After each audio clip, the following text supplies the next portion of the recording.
So, the test tomorrow is going to cover from 4-7, it's going to get a little weird, up through 6-1 and 6-5. 6-2, 6-3 will not be on tomorrow's test. We're going to start talking about 6-2, 6-3 today. Right, so we're going to start with a review of USub. We're going to talk any review of 6-1, 6-5 that you need, and then we'll get into 6-2, 6-3.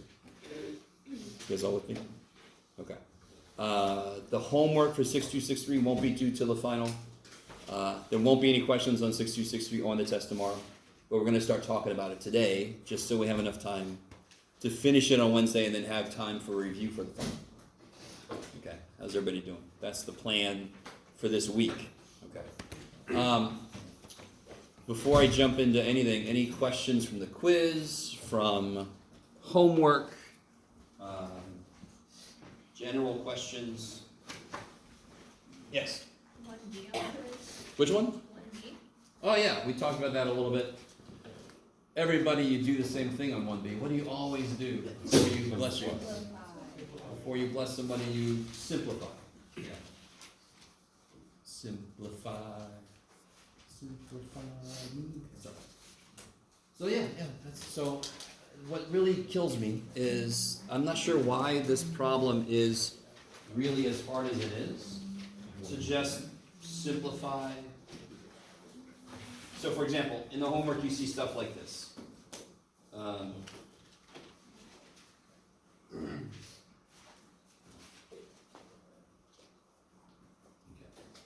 And it says to integrate this, right? Alright, so this kind of dovetails into something I want to talk about. Oh, come back. Alright. Really come back, for real. Okay, stay there. There. Guys, do you all agree with me that in a given situation, a derivative would pretty much always be easier than the integral? Agree with me? Do you guys agree with me? If you don't agree with me, I want to talk to you. You're a very interesting person. Okay. Can derivatives take the integral of can derivatives take the derivative of a product straightforward? No, come on, straightforward. So what I mean by that is, can I do a derivative of like x squared natural log of x and just do this, 2x times 1 over x? Is that the right answer? What did somebody do? Can you guys, everybody should agree with me, that is very wrong. Yes? I cannot just take the derivative of each piece at the same time and be done. I can't. You guys, what did this person do? They did that, right? How does it actually work? Derivative of the first one times the second one plus the first one times the derivative of the second one, right? You guys with me? So, no way in hell can I integrate like x times cosine x and just integrate each piece. This is not 1/2 x squared times sine x. That's not right. If differentiation can't do it that easy, and integration is always harder, holy shit, integration can't do it that easy. Are you guys with me? Maybe? Yes? This doesn't have integration on it. I don't care. Yes, it does. Right? What was the point of number 1b? Antiderivative? And what's antiderivative? What's the symbol for that? What's the symbol for antiderivative? The integral symbol. So, right? We know this now. We know that the integral, the indefinite integral, is the antiderivative. Are you guys with me? How do I integrate something from -1 to 3? I find the antiderivative and then I plug those numbers in, correct? If it's the integral with no limits, that's just the antiderivative. That was the whole point of the fundamental theorem of calculus. Connecting finding areas with finding antiderivatives. They're the same, right? Okay. You with me so far? Okay.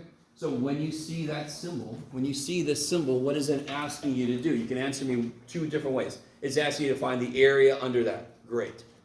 What's the less visual idea of what this is asking you? It's asking you to find the antiderivative of this. Yes? And the fundamental theorem of calculus is what connected those two. Those two didn't see. Why the hell would they have anything to do with each other? We proved it. that asking to find the area is related to finding the antiderivative. That kicks so much ass. So I agree with you, Katie. There's no integral symbol on 1b, but that is the same kind of question that I'm asking you on 1b. Antiderivative means integral. Same way that slope means derivative. Okay. So, how about if I have a derivative of a quotient? If I ask you to take the derivative of this, and I don't realize I can simplify, wouldn't that be the quotient rule? Can I just take the derivative of the top divided by the derivative of the bottom? Would that work? Hell no. So again, if differentiation cannot handle the parts of a product or a quotient, integration sure as all hell can't. Because integration is always harder than the associated derivative, right? Okay, maybe. The mistake people make is you learn the basic rules of integration and then you assume that something like integrating a product is you just integrate both parts. No, that cannot possibly be true. If a derivative can't just do the derivative, integration sure as all hell can't do that shit. It's harder than taking the derivative. Okay, maybe. So how do I do this? If I want to find the antiderivative, you just say that. I'm not going to use the symbol. Antiderivative, blah, blah, blah. Well, what would I do first, of course? Simplify, right? How do I do that here? Well, what's being divided by x to the 1/3? 3x cubed being divided by x to the 1/3 minus 4x to the 3/5 being divided by plus 2 being divided by x to the 1/3. And then I can just simplify each of those. How do I simplify those? Subtract the powers. Right? Do I wish there weren't fractions? Of course I do. Are they hard? No. You can do 3/5 minus 1/3. Shit. Right? So I wish there weren't, but there are. And I don't care. Who cares? They're just fractions. We can do that shit. You can just focus on that, right? I'm not integrating yet. I'm just simplifying. You guys kind of with me? So 3 minus 1/3 is 9/3 minus 1/3 is 8/3. So this would be 3x to the 8/3. 3/5 minus 1/3. Here, I'll show you a little trick. Of course, what do I have to find to be able to do 3/5? So if the bottoms have no common factor, you can cross multiply, but not really. You're in calculus. You should be able to handle this shit. The only time you can cross multiply is if I have a fraction equals a fraction. That's the only time you're allowed to. I can use the idea of cross multiplication to make this kind of problem easy as shit. What's 3 times 3? Holy shit. What's 5 times 1? 5. And what's 5 times 3? 15. That's 4 15s. Why does that work? Because doesn't this need a 3?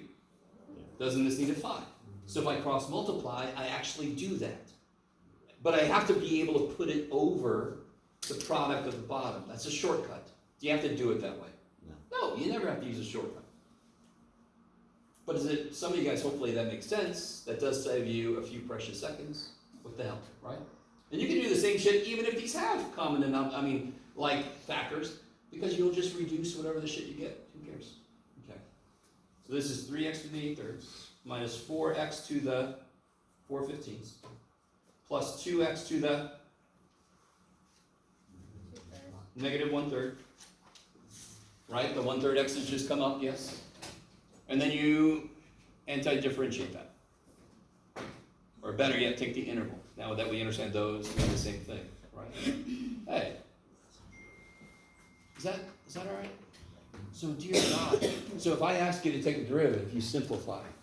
If I ask you to take an integral, you sure as all hell simplify, because integration is always more work than derivatives would be. Okay, maybe. Yeah.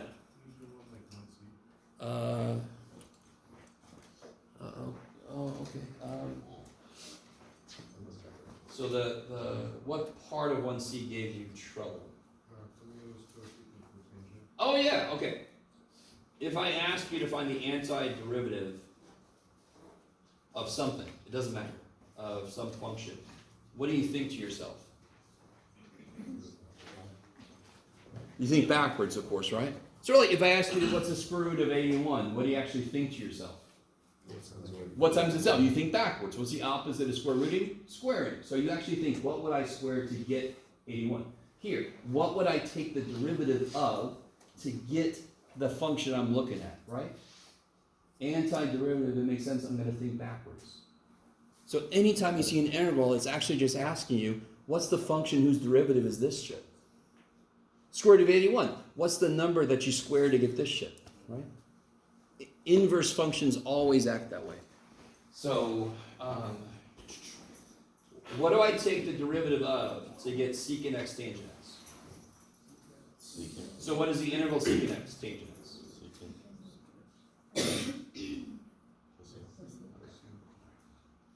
So what do I differentiate to get cosecant x cotangent x?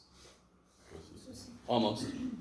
Negative cosecant, because there's supposed to be a negative sign. Does that make sense? So the kind of problem you don't need to use u sub for is the problem where the function you're looking at is a direct derivative of something else. Then you just have to write what that something else is. It's when you cannot do that that u sub might help. You guys are all with me. The first thing you learn in Calc 2 is, all right, what about if u sub doesn't do shit for you? Then you start to develop all these other tools. The entire first chapter 7 is what we start with in Calc 2. The entire chapter 7 is just a bunch of, what if you got this weird shit? Let's make a process. What if you got this weird shit? Let's make a process. Are you guys with me? Okay. Anything else from the quiz or general or homework? Should we just go over all the practice problems on the practice test? No, good try. I mean, we will in a minute. We're not in the review stage yet. Okay. All right, so one thing I want to do for sure is talk about u sub some more. Can you guys help me? I need help. And you guys are like, yeah, you do, but we're not qualified. What do you get when you take the derivative of e to the function of x? E to the function E to the function of x. times the derivative of the function. All right, now what if, instead of calling it g of x, I just call it u? Right? So what's the derivative of e to the u? And we know that u is a function of x. E to the u times u prime. You guys all with me? Let me stop for a minute.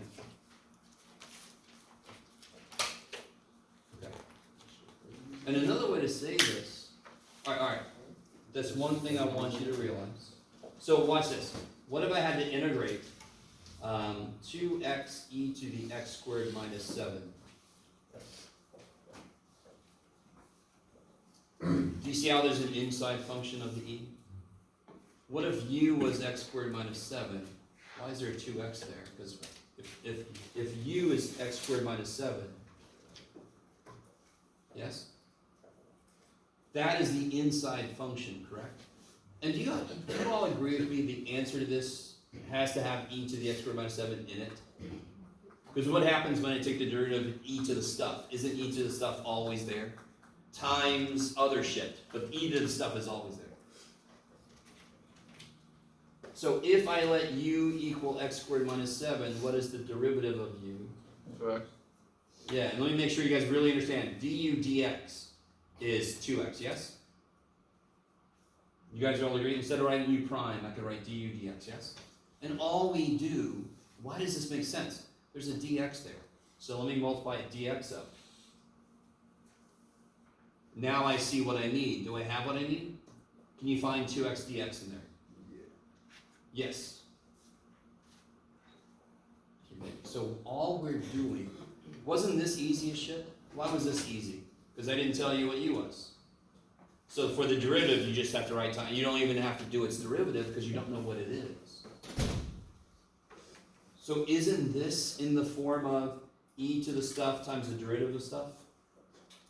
Do you all agree this is e to the stuff? Yeah. Do you all agree that that's the derivative of that stuff? So it shouldn't be like weird that we can rewrite it like that. E to the stuff times the derivative of the stuff.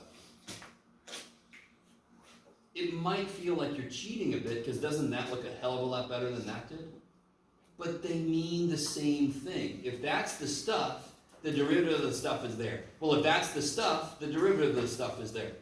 They represent the exact same antiderivative. Okay. So, a little specific skill we need to have then.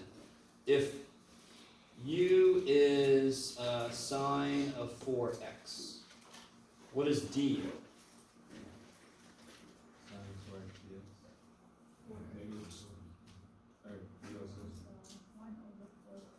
No. What am I asking you to do? Calculus, derivative. So what's the derivative of sine 4x? Cosine 4x times 4 dx. Cool, right? You have got to get used to, if you don't write this down, you're going to make mistakes. Especially if you go to Calc 3. Holy shit. If you don't go to Calc 3, you still got to do it here. Holy shit. Okay. So what if u was, it doesn't matter, e to the 5x minus 2. What's d? E to the 5x minus 2 times 5. Yeah. Chew. You guys kind of. So again, all we're doing is, instead of writing it like this, I multiply that shit up. That's really all we're doing. U prime is du dx, yes? So instead of putting du over dx, I just multiply the dx up. Why do I do that? So that if I have this, well, let's do one that's more interesting. What if u is blah, blah, blah, x to the 4th plus 3x squared. What's d? 4x cubed plus 6x dx. We're not integrating. Yeah. Okay. So, if I had a problem like this, integral of 4x cubed plus 6x times cosine of x to the 4th plus 3x squared. Do you all agree with me that looks horrendous? Yeah? So the most basic thing u sub does is it captures the idea of that, but in a simpler way.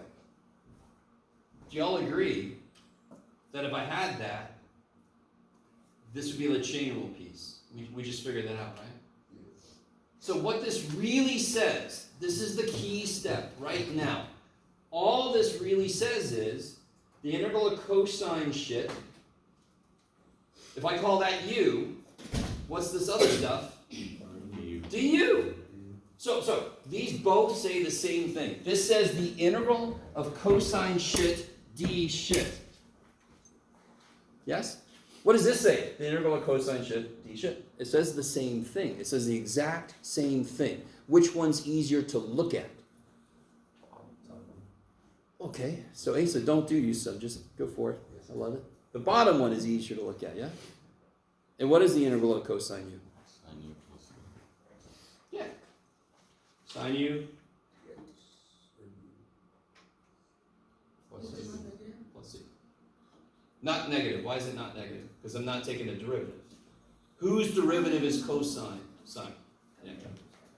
And this is where I can hear you guys going into reverse too hard. Right? So it's sine and cosine suck, because if you go one way, the thing's negative. If you go the other way, it ain't. But you can really quickly check. Derivative of that is, if you put a negative, that wouldn't work. So just real quickly, whatever you write down, just take its derivative real quick. Oh yeah. Is that the answer?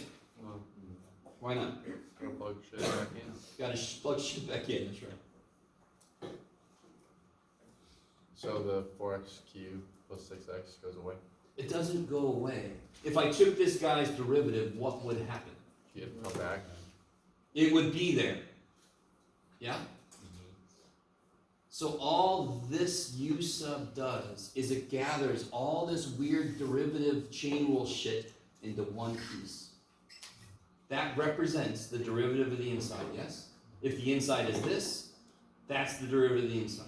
I really want you guys to see this. That's all this does. These are the exact same damn thing, because if u is this, du is this. So they mean the exact same thing, it just is easier to look at. So could you integrate without u sub? Of course you could. It'd just be harder because you have to look at the whole thing. It's much easier just to compact things. Yes. This might be backtracking a little bit, but how do you know for sure what u is? You said it's like the inside function. All right. The most, for 90% of the problems, it's going to be whatever function's on the inside. We did some problems where it wasn't the inside function. The most general way to look at what u is going to be is the part whose derivative is in there. Does that make sense? So if there's kind of two functions that look like they're inside, one of them's going to be the derivative of the other. The most likely problem that won't have, like in the inside is going to be u, is the function, is the integral that has no inside function at all. Right? Like for example, we did this one. Integral natural log of x over x. Is there an inside function? Not really. You could argue x is inside because it's 1 over. So, but there's no inside function, yes? But is there a function whose derivative is in there? Yeah. Can somebody tell me the two functions that are involved here? ln x and 1 over x, kick ass. There is no x. There's no x in there. There's a 1 over x and an ln x, correct? What's the derivative of ln x? So is there a function whose derivative is in there also? That's what you let u equal. Because whatever I let u equal, what am I going to immediately do to it? Take the derivative. And I've got to be able to find that shit. So of course, whatever functional piece has a derivative in there also, that functional piece is what you let be u because you immediately take its derivative. And you have to be able to find it. So what's du? 1 over x dx. Do I see a 1 over x dx? Yes. Yes, so I can replace that with du. And then of course I replace natural log with u. Everybody agree that is beautiful. I would say that's beautiful, but that definitely looks easier, yes, on the eyes. These are the same integral. So what's this? ln absolute value? No. What's the integral of u? Oh, Integral of u. What's the integral of x? 1/2 x squared. What's the integral of a, dA? 1/2 a squared. What's the integral of u? 1/2 u squared. Plus or minus. And is that, am I done? What's u? ln x. There you go. Watch this. What would this guy's derivative be? What would you do to take this guy's derivative? What would happen? If I call that y, what's y prime? 2 comes down. 2 comes down, cancels the 1/2, yes? So you got ln x times 1 over x. derivative of the inside. Isn't that the freaking thing we had up here? Yes? That's how you check your work. Of course, how do you check an antiderivative? You take a derivative. Make sure it goes back to what it was. Yes? Okay, maybe. So the idea of chain rule is just to rewrite what you're looking at so there's not so much crap. I just kind of try to get to the main idea. The main thing I'm integrating. We all agree with me that the main thing I'm integrating here is a cosine? I know the answer is going to have a sine of something. It's just the extra shit here happens to be the part that would come from the chain rule. So if I just call this u, all this shit is du. Okay, look at that. Now I can see it's just an integral of a cosine. So now the really good question would be, just to show you a problem we can't do, that you'd have to take calc 2 to be able to do. So if you're not going to take calc 2, then you'll never. But this problem, what if I had this instead? Where'd it go? Sure, Jeff, it doesn't matter.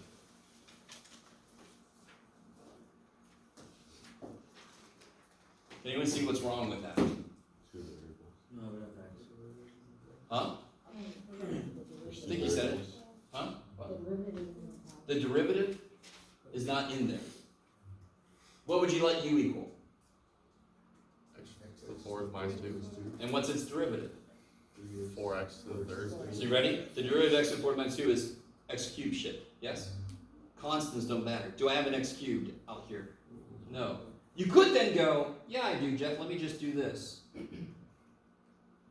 Do I have an x cubed now? Yeah. But you also have this, yeah? So let me show you. So if I let u equal x to the fourth minus 2, what's du? 4x to the cubed. 4x cubed Dx. dx. Do I have a 4 here? No. No, so let me put a 4 here, then what do I have to put out here? 4. Why do I do that? Because if I multiply the top by 4 and divide the bottom by 4, I just did nothing. Okay, or multiply the top and multiply the so what's this? du. du. And what's this? U. And what's this? X. I can't do that. I have a function of x and x in the same interval. I can't. What is this interval trying to take the interval in spec 2? U.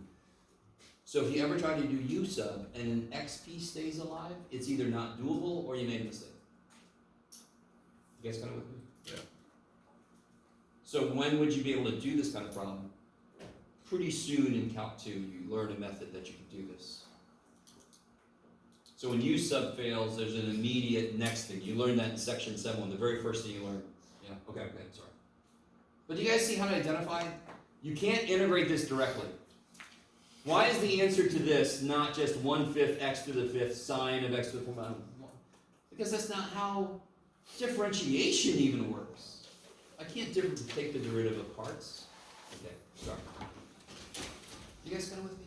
Again, integration will always be harder than derivatives. So if there's something you can't even do with derivatives, you sure as hell can't do it with integrals. Okay, maybe. Okay. Anything else before I keep going with reviewing u sub stuff? Did we finish the handout about u sub stuff? Oh, I don't know if I can find it.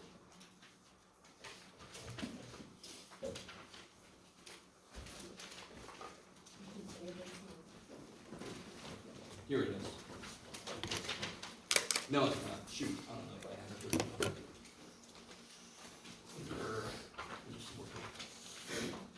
Here it is. Yeah.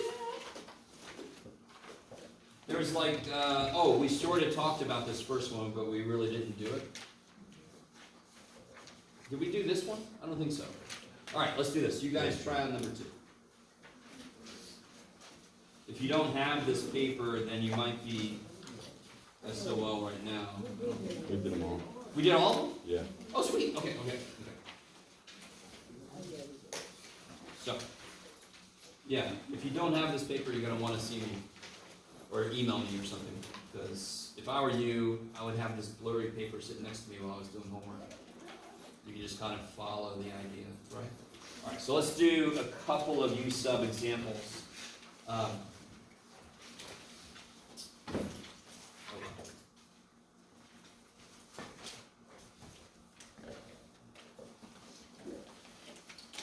Yeah, let's start off not too crazy.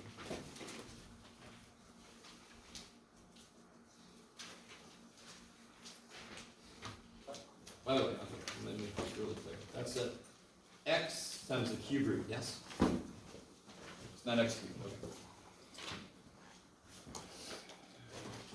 Can everybody see what makes sense to make u?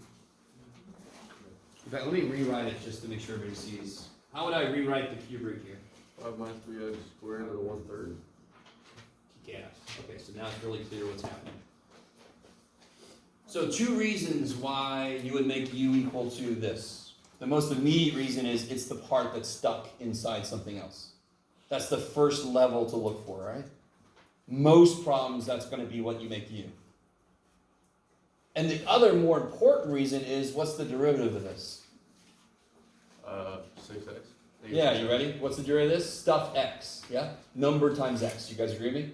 The derivative of this is basically something x. Do I have a something x in there? Do I have an x in there? Yes, I have an x in there. So if this was x cubed, I'd want an x squared. If this was x to the 11th, I'd want an x to the 10th. Why do I not care about the constant?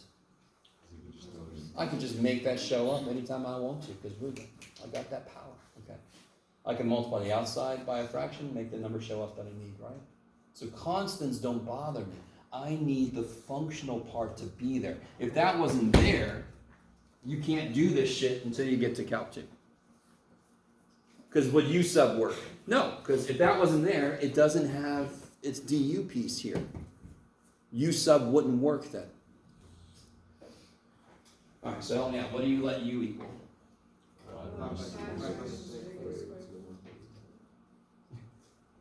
And then what's du? Negative 6x. Yeah. dx. Okay. Do you have that in there? Yes. Almost. So now we got to be a little more specific. I knew u sub was going to work because I had an x. So then I start to do u sub. Now I get very specific.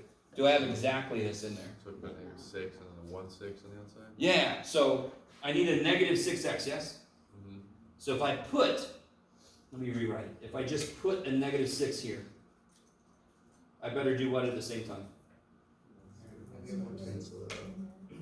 Negative 1/6. Is that all right? Do you all agree with me that we actually did not change the value of whatever this is? Let's take any number and multiply the top by negative 6 and the bottom by negative 6, and it stays the same. Of course it does. Are you guys coming with me? I know that step sometimes seems weird. But now the inside, there you go, don't forget your dx. Now the inside looks like all the parts are there. So what is negative 6x dx? du. So these make du. The 1/6 is still out there. And what is this business?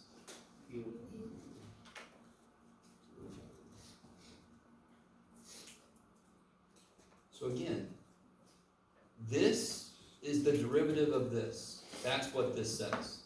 This says that all the stuff outside is the derivative of the stuff that's on the inside. That's all that says. But this integral looks a hell of a lot better. So what I do is I write negative 1/6 that comes for the ride. What's the integral or the antiderivative, however you want to say it, of u to the 1/3? Figure out the new power first. 4/3.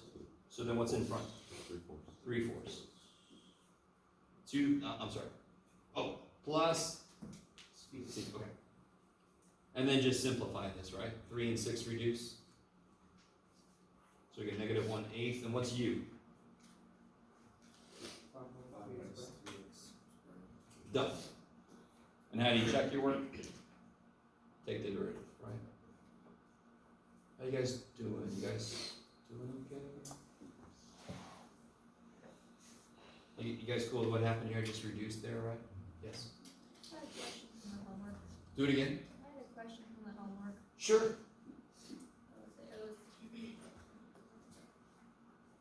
It was 5.368.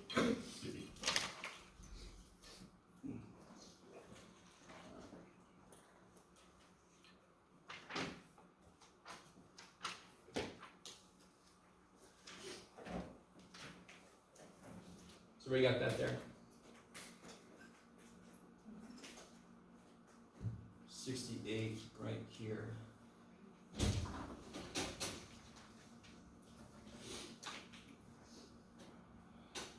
That one I like a lot. So, do you see how it's asked me to find the derivative? And what kind of function are we working with? An antiderivative, integral function, right? So what does F-Talk 1 say? Fundamental Theorem of Calculus, Part 1. If I have a function that looks like this, Jeff, just write on the paper.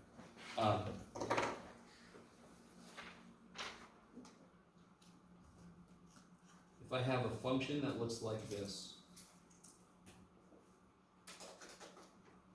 could be A. Its derivative is just this evaluated at that plus C. And let me prove that a different way to you now. Now that we know F-Doc 2, I can kind of prove this a different way. And it kind of makes sense. Again, what does that integral symbol mean? What's another name for the integral symbol? Area, great. What's another name for it? Finding the antiderivative. I like that. Sum would work too, but sum of areas, so that's basically here. You guys agree that the integral symbol means find the antiderivative? Okay, I like it. So what would the derivative of an antiderivative be? Shouldn't they kill each other? Shouldn't the answer be basically whatever the shit's inside the integral because you're undoing the integral? I guess that all with me. What do you get when you cube the cube root of x? X, you free the thing that was inside. You kill the outside shit. So if I take the derivative of an integral, I should just get the inside function, yes? Okay, now watch this. This is kind of cool. My kingdom for paper. Okay. So we'll come back to that specific problem. Don't worry. Because that specific problem has something kind of nifty going on. Do you all agree with me that I can write in symbols the integral of this is big ass f plus c? Yes? Okay, so what is the integral from a to x f of t dt? So what is the integral of little ft? Big ass f of t. Do I put plus c? Why not? Yeah. Could you put plus c? Yes, but they would cancel anyway. And I have to evaluate this between a and x, yes. So what do I get? Don't overthink it. Big ass f of x minus. And what am I assuming a is? Some number. I love it. Do you all agree with me then that f of a is some number? Okay. So what is the derivative? If I call this g of x, what is the derivative then? Well, what's the derivative of big ass f of x? Little f of x, correct? And what is the derivative of a number? Nothing. So we just proved that the derivative of this is just f of x. We just proved it. If I take the antiderivative and then I take the derivative, of course I kind of undo what I just did. So that's the antiderivative, and then that's the derivative. Yeah, big ass f is the antiderivative, and then I took a derivative of it. So it makes sense it went right back to little f. Of course it did, because they undid the antiderivative. So, what if I had, let's see, what if I had this? Integral a to x squared. Same thing, right? What's the integral? Big ass f of t from, you guys all with me? This is almost too nice because I didn't tell you what little f is, so what's the answer of big ass f? That's all. You don't have to do shit. You just, whatever the hell big ass f, that's the answer. And how do I do this? Big F evaluated at x squared minus big ass f evaluated at a. So let's say this is g of x, yes? Sorry, let me get out a little bit. Okay. So then what is g prime of x? It'll be the derivative of this stuff here, right? Alright, what's the derivative of big ass f of x squared? Little ass f of x squared times 2x. And what's the derivative of big ass f of a? 0. Kick ass. So the derivative of this is the function evaluated at the endpoint, but then the inside is more than just x, so of course I do chain rule. So we don't do this middle shit. We go straight from here to there. The derivative of this is plug that in times the derivative of it. S means take the derivative, right? Say again? The S means Shit, no. What's the S mean? antiderivative. Antiderivative. Yeah. You can say it's equal to the sum, and we proved it's equal to the antiderivative. Yeah. What's it called? Solve the function for the antiderivative, then take that derivative, and then. Do you see how I crossed through this? Because what did I just say about this?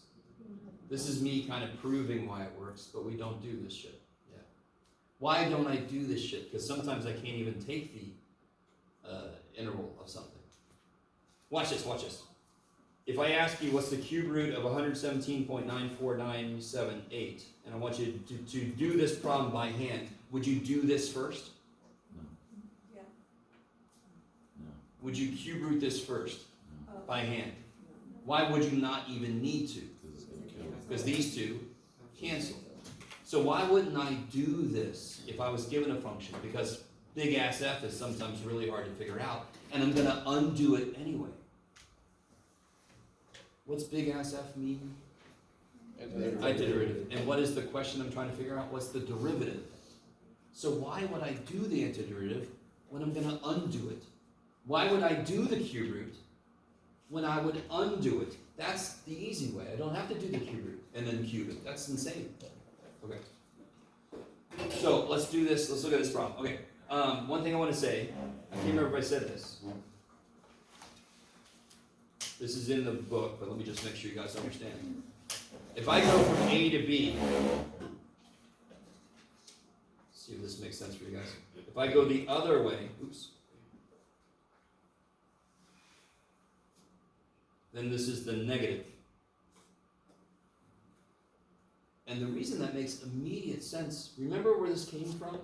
Did this come from the summation, limit, blah, blah, blah? Wasn't there this in there? Right, there's f of xi, blah, blah, blah, blah, blah, blah. Okay. What was delta x again? Anybody remember the formula for that? X to the n minus integral over the second. B minus A divided by n, right? So it's the top minus the bottom divided by n. So if I switch these, doesn't that make the opposite sign? Isn't this equal to negative A minus B? Do you guys see that? So if I switch the limits, it becomes the negative of what it would have been. For that very straightforward reason. Okay. Alright, so the rule we know for derivatives of an antiderivative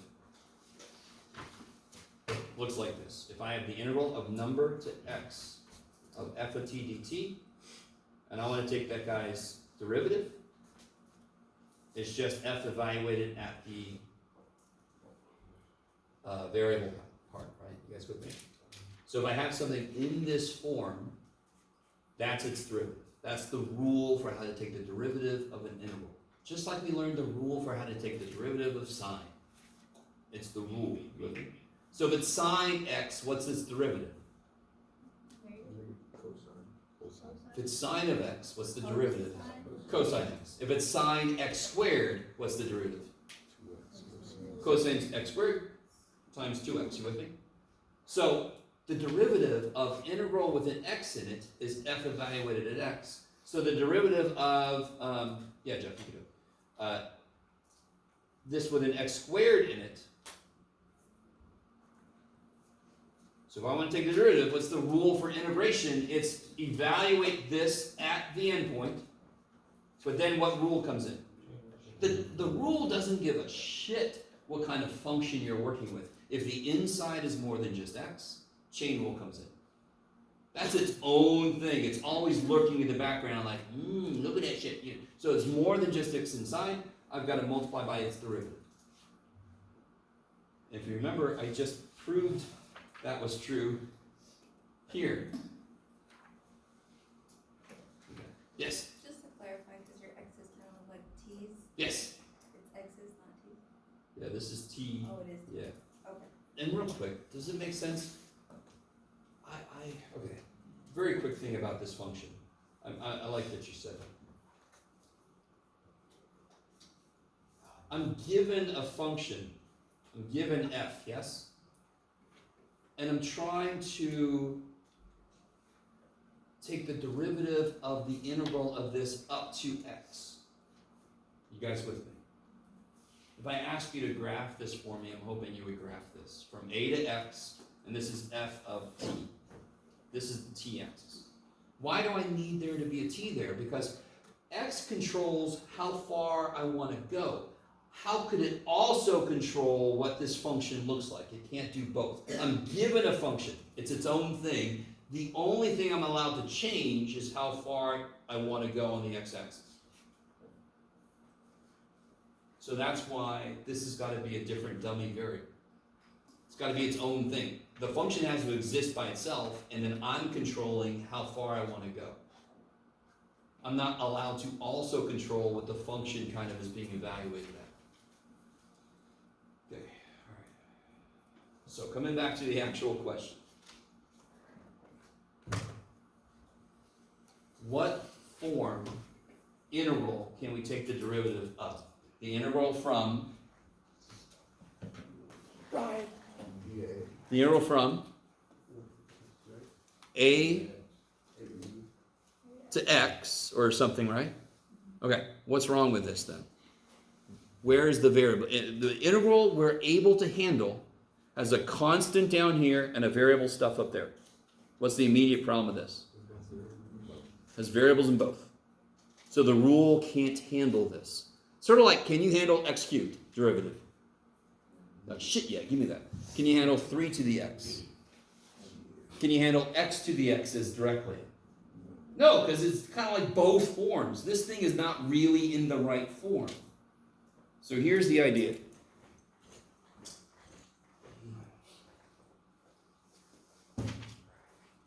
What would, here, I know. I had to zoom in a lot for the book. Can you guys draw what that means? Can you draw what that means? Just draw, I'm drawing a lot of these. Can you draw a situation that this would represent? I didn't tell you what F was, so you can just put whatever the hell little squiggly you want to, right? This is a really good question. I love it. Everybody, draw what this means.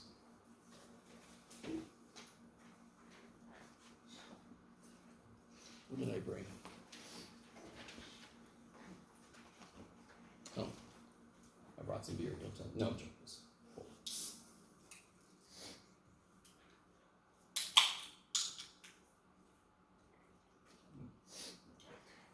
All right.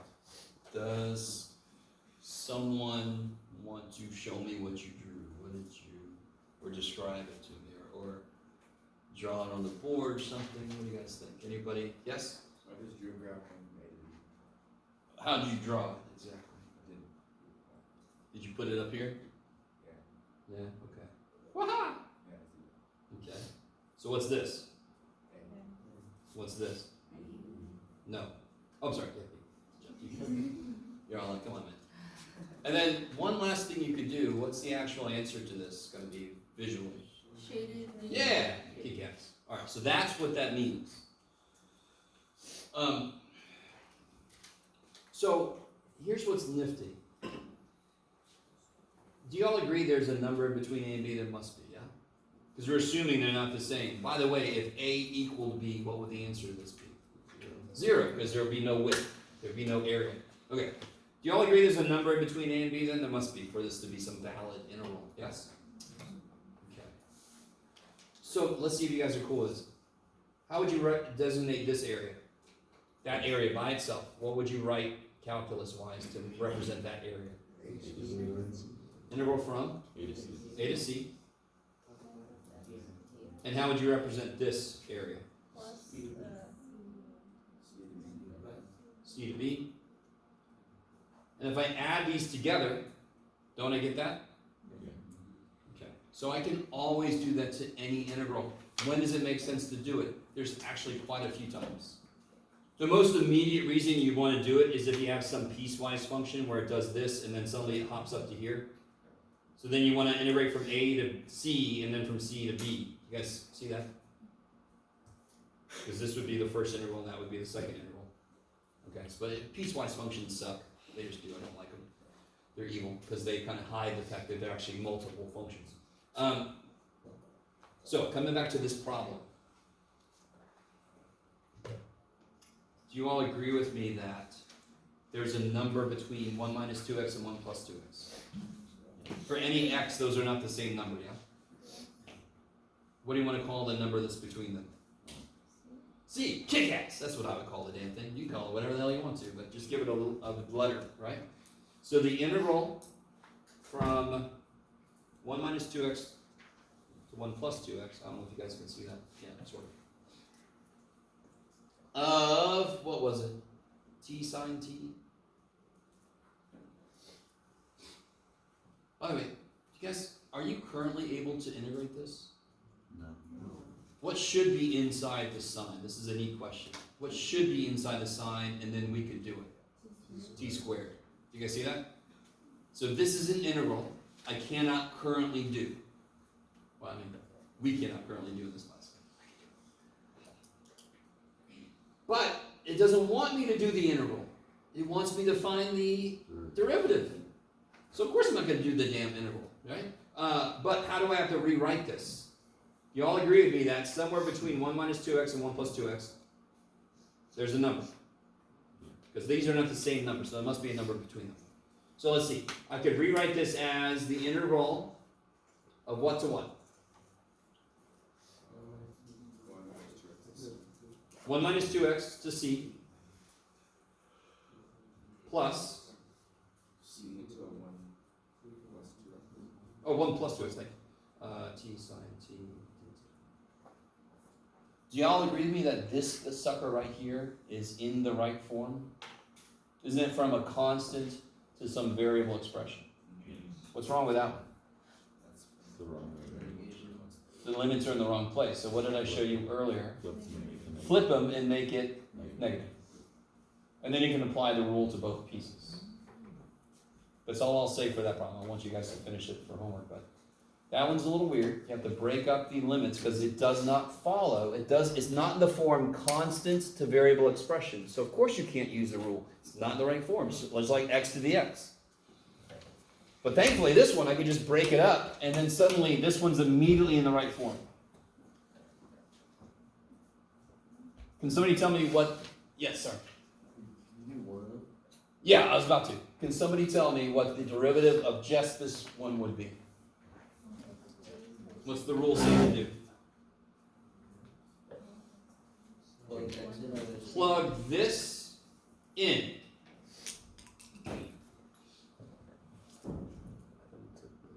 Times. The rule says plug this in. Is that just x? So then what rule comes in? Yeah. Chain rule. So what's the rule for taking the derivative of an integral? When it's in the right form, you plug the variable part in, and then chain rule says, I don't care what you just did. The inside's more than x, you got to multiply by the derivative of it. Yes? So you multiply by the derivative of it once? Of 1 plus 2x, yes. Just once. Say again? Just once. Yeah, of course. Yeah, I'm sorry, yeah. Okay. This function, what is the inside of this function? This is. That's weird. Where's our variable? Where's the thing we're allowed to have change? There. This shit is given to me. I'm given a graph of t sine t. This is what I can change x. I can make go 3. I can go out to 7 if I make x 3. I can go out to 9 if I make x 4. Yes? That's what I'm allowed to change. Okay. Enough. Okay. Anything else from homework or generally? Okay. So what we're about to get into, I want to just do some groundwork, and we're going to finish this up on Wednesday. Just to remind you guys, if you weren't here earlier, we're about to talk about 6.2, 6.3. It's not going to be on the test tomorrow. The homework is not due tomorrow. Homework is due on Thursday. It will be on the final. And we will finish up 6.2, 6.3 first thing Wednesday, and then the rest of that's going to be review for the final. Is everybody with? Okay. Chapter 8. Forget about it. Yes. Only 6.2, 6.3 are due Thursday, or all homework is due Thursday? Well, all homework is due Thursday, but I just mean tomorrow what homework is due. 4.7 to 6.1 and 6.5. Because those two sections were relatively easy from chapter 6, so I figured I could do that. 6.2, 6.3, ever so slightly more complicated. You guys might not disagree with my choice of adjective, but we'll see. Okay. So what we're about to get into is something kind of nifty. So let me see. Can you guys take a moment and graph this, but just the part that's in the first quadrant? I don't know, Jeff. So I only want the part. What does that look like? And actually, let me do one little thing. Sorry, before I go any further, put a negative there. Okay, put a negative right there.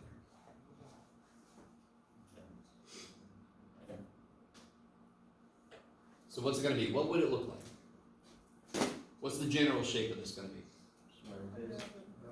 Parabola, opening which way? Down, because I put the negative there, right? What else do you know about the graph? What's really nice about it? It's got x-intercepts. Yeah, where are the x-intercepts? 1 and 3. 1 and 3 are the x-intercepts. So where's the vertex? 2, 2. right? So what do I get when I put a 2 in? 2 minus 2. Yeah, I get negative 2 minus 1 times 2 minus 3. So I get 1. That's great. Positive 1, of course, the negatives cancel. So you guys agree, this is the part of the parabola that's in the first quadrant, yes? Mhm. Okay, pretend like that's symmetric. You all could find the area under that. I know you could. In fact, let's just do that for a moment on the side here. Can you set up the interval that would represent the area under that curve? What would you go? Integral from what to what? 1 to 3, and then you just plug this shit in. Yeah? Now, of course, you would multiply it out, but let me just put this here for a moment. Y'all agree that would be relatively easy? If you multiply this out, you get a polynomial. Polynomials are the most awesome thing to integrate because it just uses the power rule over and over, yes? You guys all with me? Okay, so that's old news. That's obviously not section 6.2. What we're about to do in section 6.2, and this really sucks. I have this visual aid and I just cannot find it, but too bad for me. What we're about to do is we're about to be given a function and we're going to rotate it around an axis. So, let me see.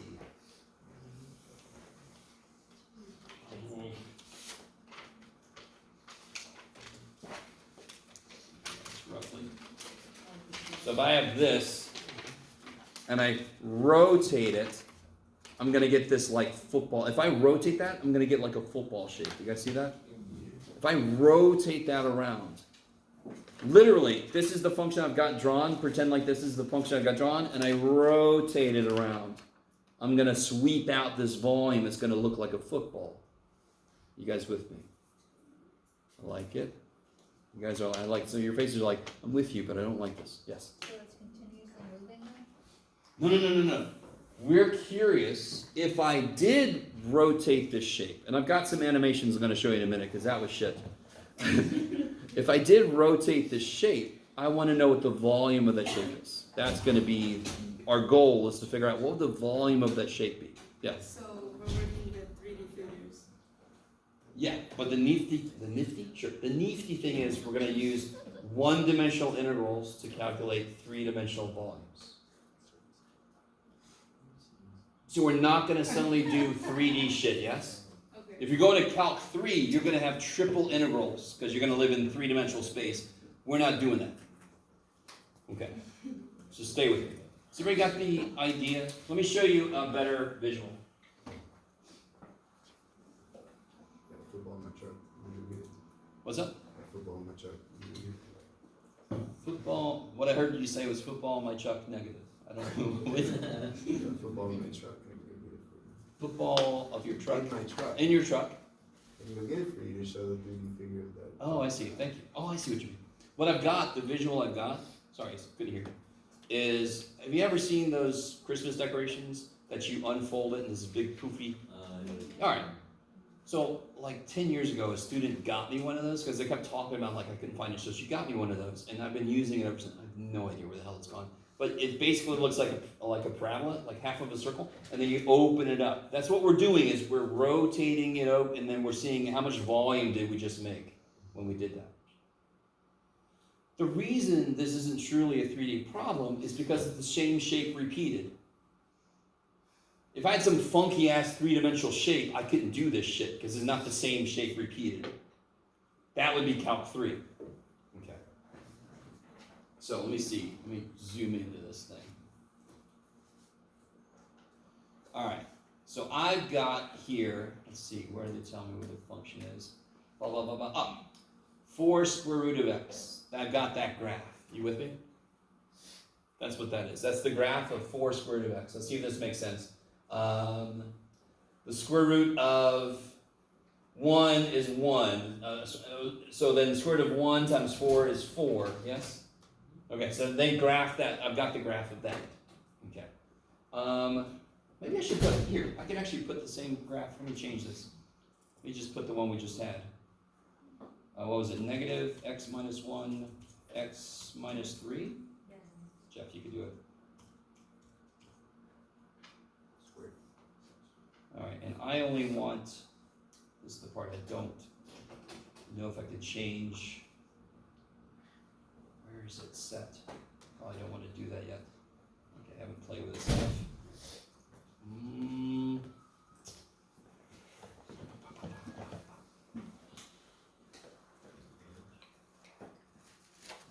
That. That's going to be rotating. Okay. G of x equals 0. That makes sense. I don't see where I can control that, so I'm going to put. Oh, wow. Okay, that's weird. I didn't know I could zoom in there. All right, let me put back what was here, just because that's a little weird. Okay. So I've got this 2D shape, and now I'm going to rotate this. So here we go. I'm going to rotate it. I'm going to rotate it. There we go. Poor little, there we go. Now, that's not, you can't really see what's going on. Y'all agree? So let me just move this. Oh, there we go. Okay. Internet's really sucking right now. Let me look at this from above. So then when I rotate it, it goes around like that. So let me look at it from the end. Come on, little dude. There we go. Okay, so now when I rotate it, it makes a bowl. See that? So I have this shape and I rotate it. Of course it's going to make a bowl. Yes? Okay, I like it. I like it. This little blue shape in there. So if I did have this shape, let me take this out for a second. Why are you still there? I don't want to see it. All right, too bad. Do you all agree with me that any slice I take would be a circle? So now, if I wanted to find this guy's volume, couldn't I just find every circle, find the areas, and then add them up? Because what's the idea of a cylinder? I have a circle that's repeated. So if I find the area of the circle, I just multiply by how long it's repeated. This is basically that, but as I move down, what happens to my circles? Smaller, smaller, smaller. So I can't just do one area of a circle and multiply by the height. I have to actually calculate every circle's area and then add them up. How many circles would be involved to make that? I'm hearing the right answer. The right answer is an infinite number. So I have to sum up an infinite number of areas. Do we have something that sums up an infinite number of things? Frick, an integral. Yeah, okay, I like it. So integral is when I have to add up an infinite number of things. I can possibly use the integral. Okay. So the shape of the cross sections is a circle, yes? Stop. Come on. There we go. Oh, okay. The shape of the cross section is a circle. Are you with me? So if I just had a way to start here and then just move along this, and I just keep adding up the areas as I go. What is the area of an arbitrary circle? Let me see if I can put this to a better... I want this to be... Oh my God, please work with me. Okay. Yeah, the internet connection's crappy, so it doesn't know what to do with me. Okay. Go this way. This way. Okay, and then... No, this way. No, it's right. All right. Well, shit. All right. It's just not going to work. Come on. Respond to me. I mean, now it's just like, I'm not doing it. All right. So, any arbitrary circle, what would the radius be? What is this right here? What's this blue line? 4 squared. 4 square root of x, right? So, any circle. If I moved out on this, I would just have a bigger circle, yeah? Any circle I'm looking at, this is not the way up. Do you see how this is the x-axis? So isn't that circle at x? What is the radius of that circle? What was this again? 4 squared, yeah. Yeah, so at x, the radius is actually just the value of the function there, right? So this would be 4 squared root of x. So what's the area of that circle?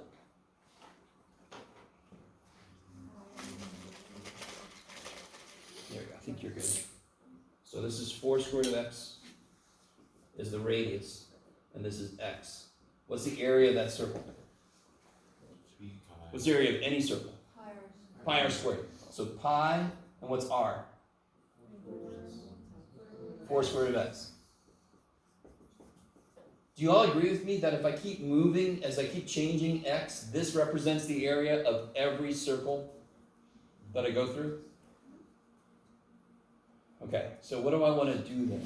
That represents every, I really want you guys with me. As I move along the x-axis, my x value changes, obviously. And I've got written down, I was actually looking over there for what I wrote. Good job, John. I've got written down the area of any circle as I move along, depending on where I am on the x-axis. What did I say I wanted to do with that to get the volume? Add them up. But there's an infinite number of them. So what would this look like then? I want to integrate this from what to what? 0 to 10. I'm sorry, in this problem it's not really clear. This is what here we go. Here's where I can change this. From 0 to 10, that's where I go, from 0 to 10. You guys see that? Yeah. And I want to integrate this. Is that a difficult integral to do? What happens with this piece? 16x. Square the 4. Don't look at me like I'm crazy. Square the 4, 16. Square the square root, cancels. I can take the pi out just to get it out of the way because it's weird. Okay, how you guys doing? And then that integral is really easy, yeah? All right, let's do this. Pi, what is the integral of 16x?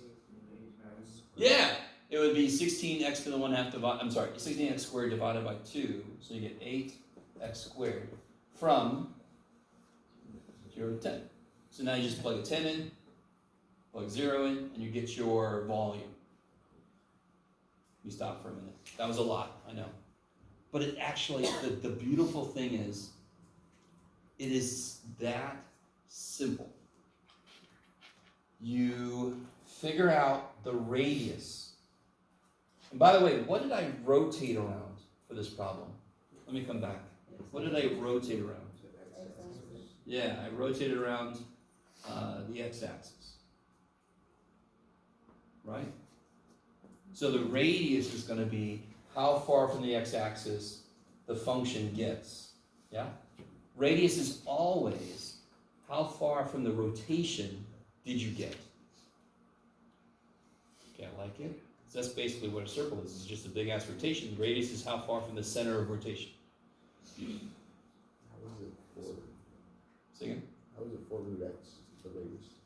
Like how is the So again, on this picture, how's the graph radius? here, this is a, let's see if it's responding to me, or is it just not talking? Oh, ooh, if you would just turn, it would be amazing.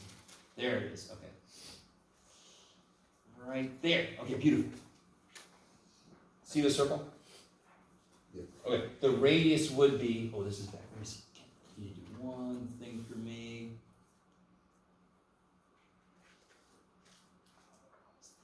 Okay. Y'all agree there's a circle here, just looking at it edge on, yes?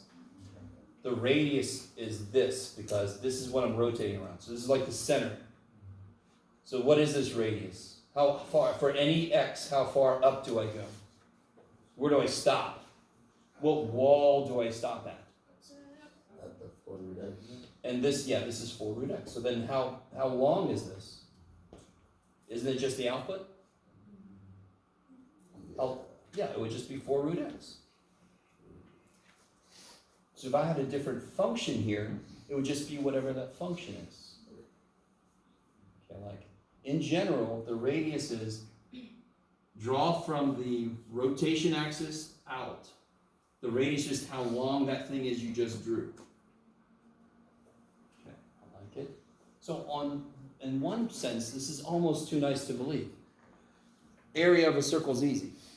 If I can just see what the radius would be for every circle I make when I rotate, that's what I integrate. I integrate that function. Yeah. Okay. Yeah. I didn't get a chance to play around with this. The thing I normally use to do this with was not working, so I'm like, crap, I gotta find something else. So I haven't played around with this thing too much.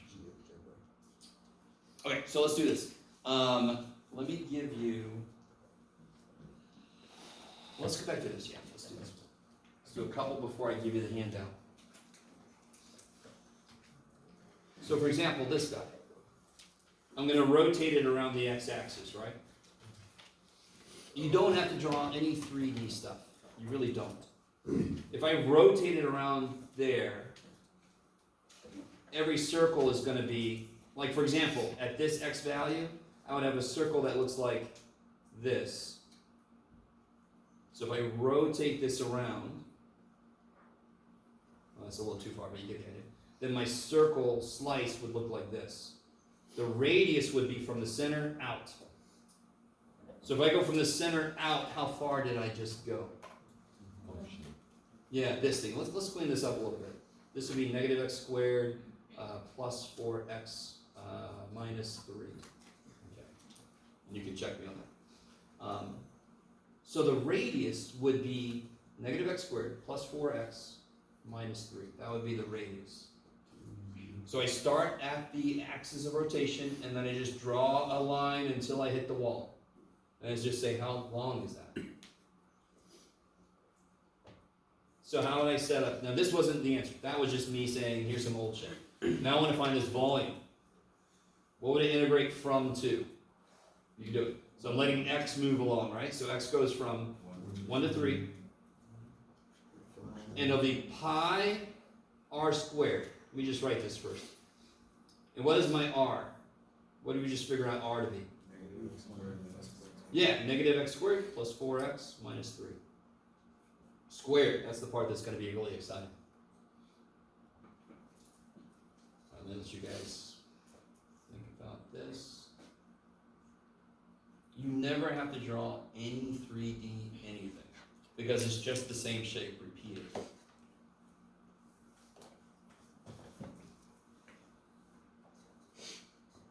How do you do this integral? What do you have to do?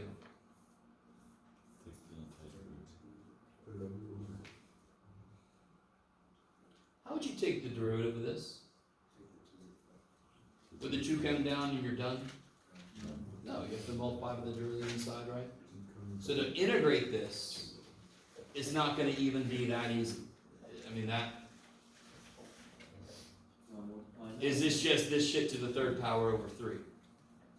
Why is this not just this stuff to the 3rd power divided by 3? Because the chain rule is not being represented, right? Do I have something outside that would be if I let u equal this? What would I need outside? I need a negative 2x plus 4, right? So, how do I integrate this? What do I have to do first? Multiply it out, yeah. Write it twice.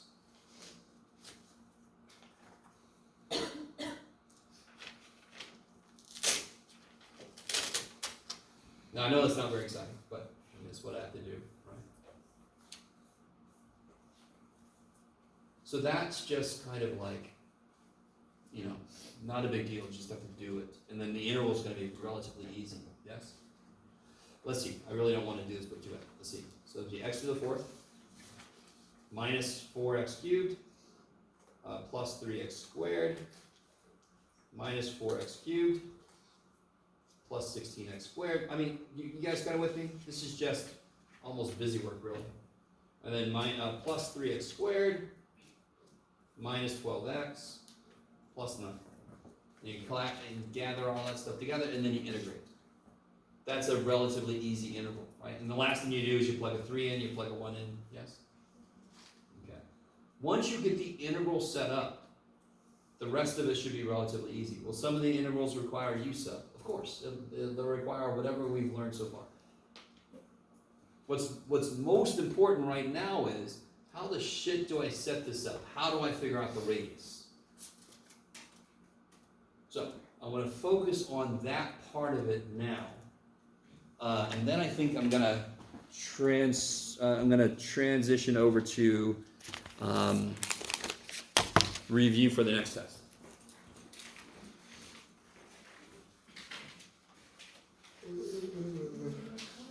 Yeah, it's crazy. This is probably my most colorful handout. Don't look at the colorful side yet, or you can stare at it if you want to.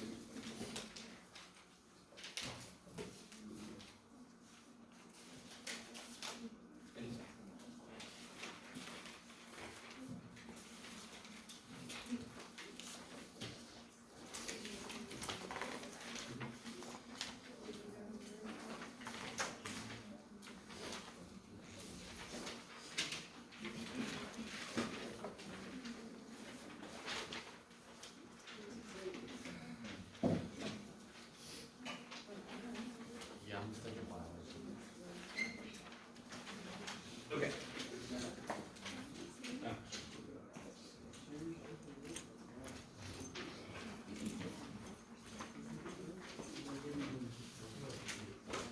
So what I want to focus on right now is just how to set this stuff up.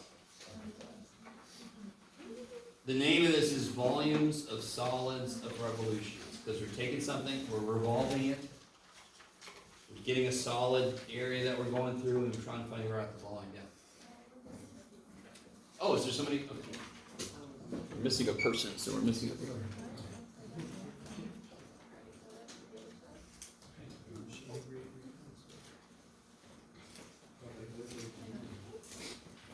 So, what this is describing the region that we're going to rotate, yes? Can you erase all that stuff? Oh, sure, yeah, I keep forgetting. Just tell me. I'm not doing that on purpose. I love you guys so much. Just tell me when I forget to erase this. Okay.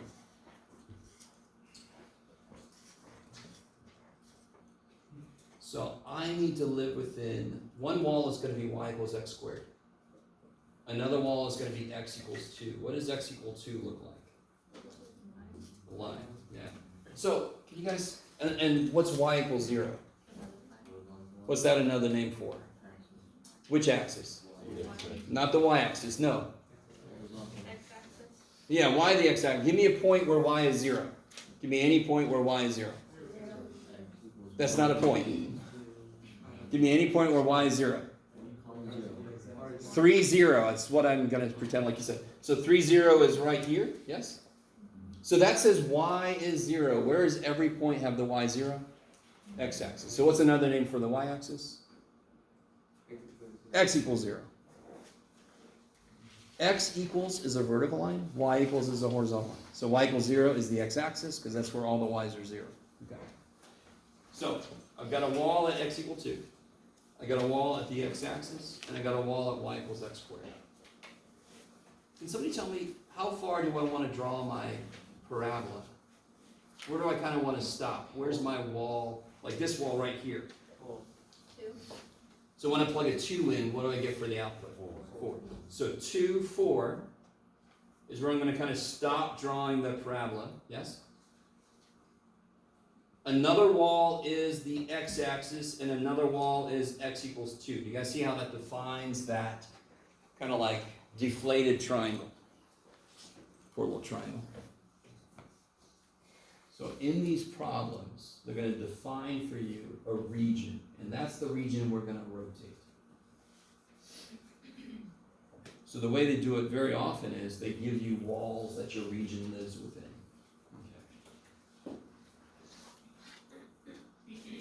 All right. What am I rotating it about?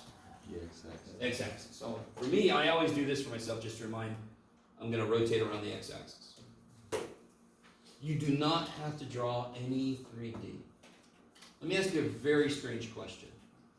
Does my region hug my axis of rotation? What's my axis of rotation? X-axis, right? Does my region hug it? Is there any space between my region and that axis? No, good. So if there is space there, we're gonna have to do something to take care of that. But right now it's hugging, that's great. Just, let me see if you guys are cool with this. What if I had a shape like, don't do this. What if I had a shape like this instead, and I rotate around the x-axis? Do you guys agree that the middle would be hollow? Yes. That would involve a little bit of adjustment to handle. Does that make sense? So if the middle's not hollow, if it hugs the axis, you don't have to worry about that shit. When I rotate this, and again, you do not have to do this, but if you just kind of like draw the reflection, now you can imagine a circle here, right? Okay. Pick an arbitrary x point. What's the radius? If I draw from the axis of rotation out, I've just drawn in a radius. From the center out. We know that's the freaking radius. What is that radius?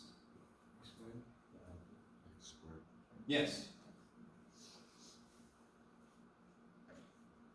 So how do I figure out the radius? Put your pencil on the axis I'm rotating around and draw until you hit the wall.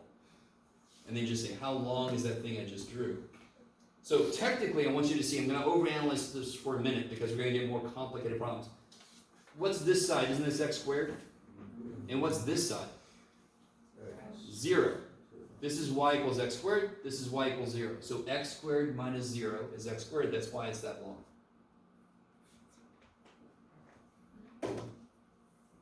So what is the area of just a generic circle here? What's the area of this circle that I just kind of indicated?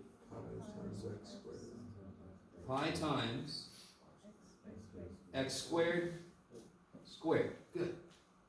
Because what's the radius? X squared. That's the radius. So what's the area of a circle? Pi r squared. So this will be pi x squared squared. Can you set up the integral now that I would add as I move along the x-axis? All right, go for it. Set up the integral.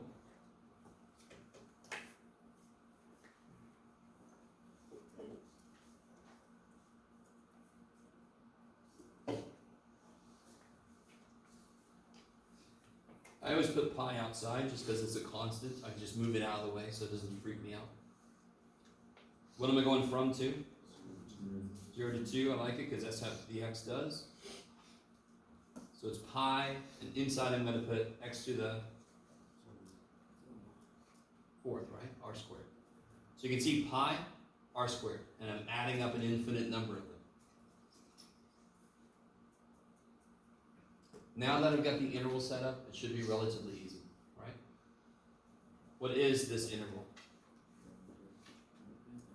1/5 x to the 5th, right? The really nice thing with this is when I plug a 0 in, I get 0. So I just got to worry about plugging a 2 in. What's 2 to the 5th? 32. So 32 fifths times pi. Is that cool? 32 fifths times pi. And of course, when I plug a 0 in, I get 0. Yeah? How come there's a 2 and a 0 at the end of the parentheses? Oh yeah, because that's what I'm going from to. I just didn't draw my little line. Very often when we have a parenthesis, you just put the numbers on that parenthesis instead of drawing the line also. That was where I'm going from to, right? Because now this is just a definite interval. That's all it is. It came from a freaky ass place, but when I'm at this step, I don't care. I just have to integrate. Bless you. What's different with this one? Do you see how it's all the same walls? It's exactly the same region. Well, what's different about it? What am I rotating around? What kind of line is y equals a number? Yes. If y doesn't change, I don't go up or down. I can only go left and right. Yes? That's why y equals is always this. So the region's the same. Do you all agree with me? It's got the same exact freaking walls. Correct? Okay, so redraw the region.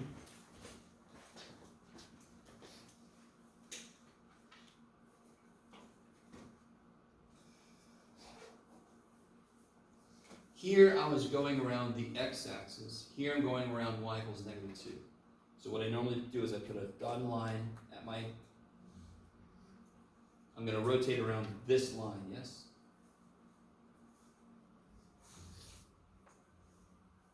So somebody remind me. So what's going to happen now? Is our region hugging the axis of rotation? So when I rotate this thing around, let me see if I can do it. This could get very gross with my, oops, it's going to be way further.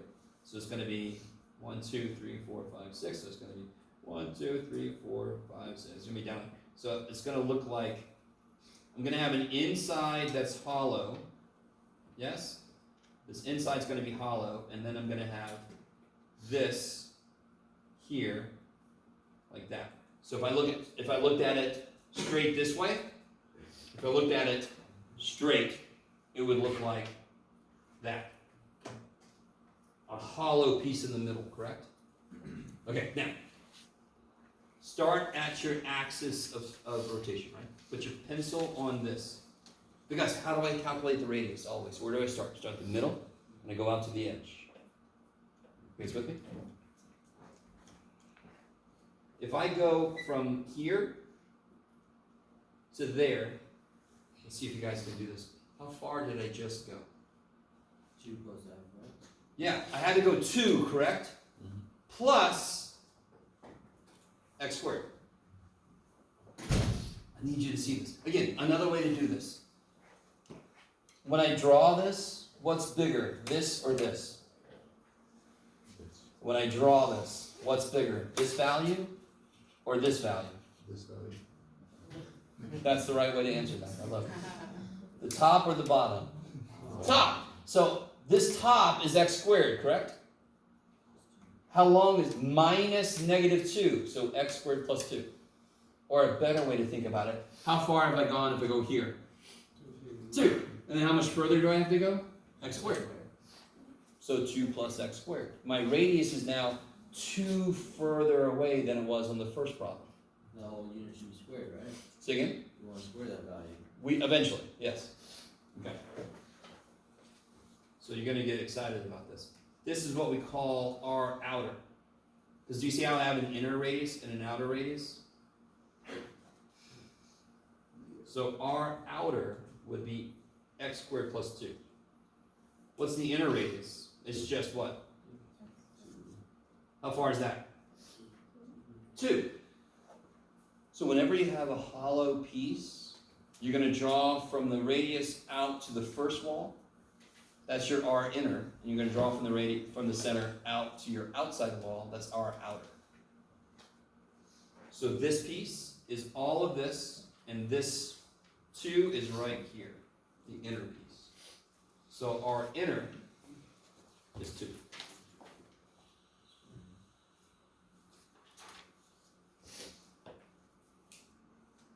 So, if I wanted to find the area of this, how would I do that? I call this a cookie cutter problem.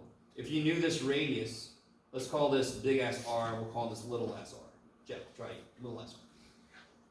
How would I calculate the area of the shaded part if this is cut out, right? Cookie cutter problem. Pi squared. It'd be pi big ass R squared minus pi little s R squared, right?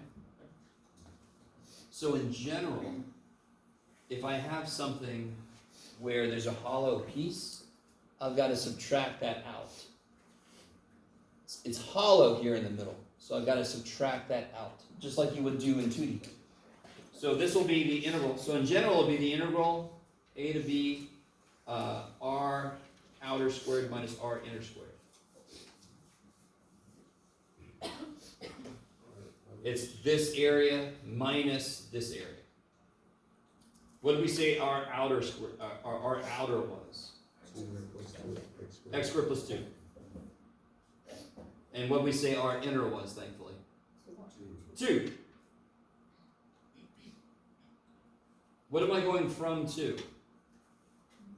What is X doing? Going from 0 to 2 still, yeah. So as I march along this axis, I'm picking up bigger and bigger and bigger circles, yes? And I'm just adding them up. But then I have the inside is hollow, so I'm going to subtract that part out. Yes? How come there's a 2 and a 0 on the R right there for the first one? Say again? There's a 2 and a 0 just floating near the R the first one. 2 and a 0 floating The way you wrote it, R L. here, No, the one with the, here. yeah. Outer, inner. R outer squared minus R inner squared. Yeah. Yeah. Because the formula for a circle is pi r squared. So I've got an outer radius and I've got an inner radius. I thought you forgot the line again or something. No. Yeah, this is inside the interval. I haven't done the interval yet, so that wouldn't make any sense. Okay. And then this, of course, now that I've got it set up, as is so often true, now that you've got the function set up, the rest of it should be easy. What would you guys do first to calculate that interval? Yeah, multiply this sucker out, right? Foil this out, and then you just got a big old polynomial. That's relatively easy. So obviously the hard part of these problems is graphing it and then figuring out what your radii are, right? Okay, I can tell you guys want this. Okay. I need you to understand though. Is this, do you guys see how this is a one-dimensional interval? Do you guys see that? Let me bring this back in there. There we go. Do you guys see what I mean by one-dimensional interval? How many variables are in this interval? One. So it's one-dimensional. What does it represent? A 3D volume. Why is it not surprising that I can write a relatively easy interval for this? Because it's the same shape repeated. So of course I should expect the math to be a little easier. Now, some of you guys are looking at me like, okay, that math is easy. But it could be so, if I had just arbitrary shaped 3D thing, screw it. It wouldn't be anywhere near this easy.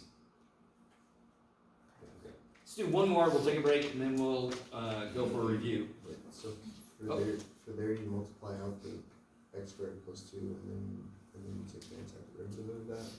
Yeah. Is everybody cool with that? I don't want to do that right, but That's fine, you yeah. FOIL, you get your like terms together, you integrate. It's relatively easy because it's a polynomial and you just plug the numbers in. Okay. Yeah. Would you guys, well, I'm not gonna say it. This guy. I've only given you 2 walls, correct? Can anyone guess what you need to do? This is very similar to section 6.1, the area between 2 functions. I need to see where those 2 intersect, right? So, and that's gonna help me know where to stop when I'm drawing these things. So when does x squared equal 2x? How do you solve that problem?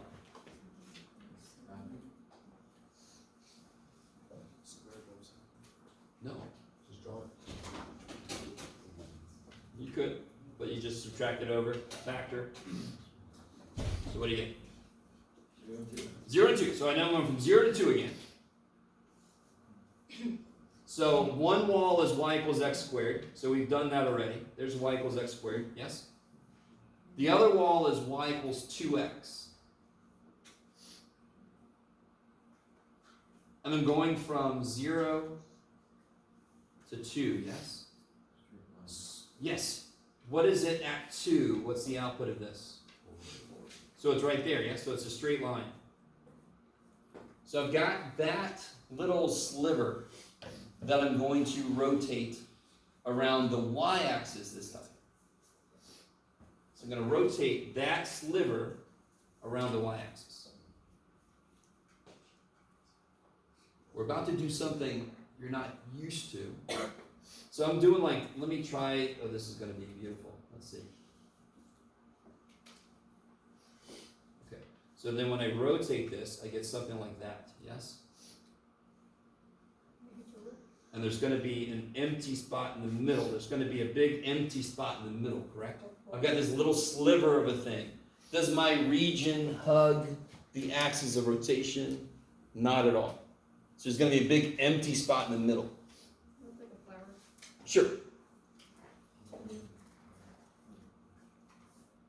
Can you guys see this circle? What is the circle I just drew centered on?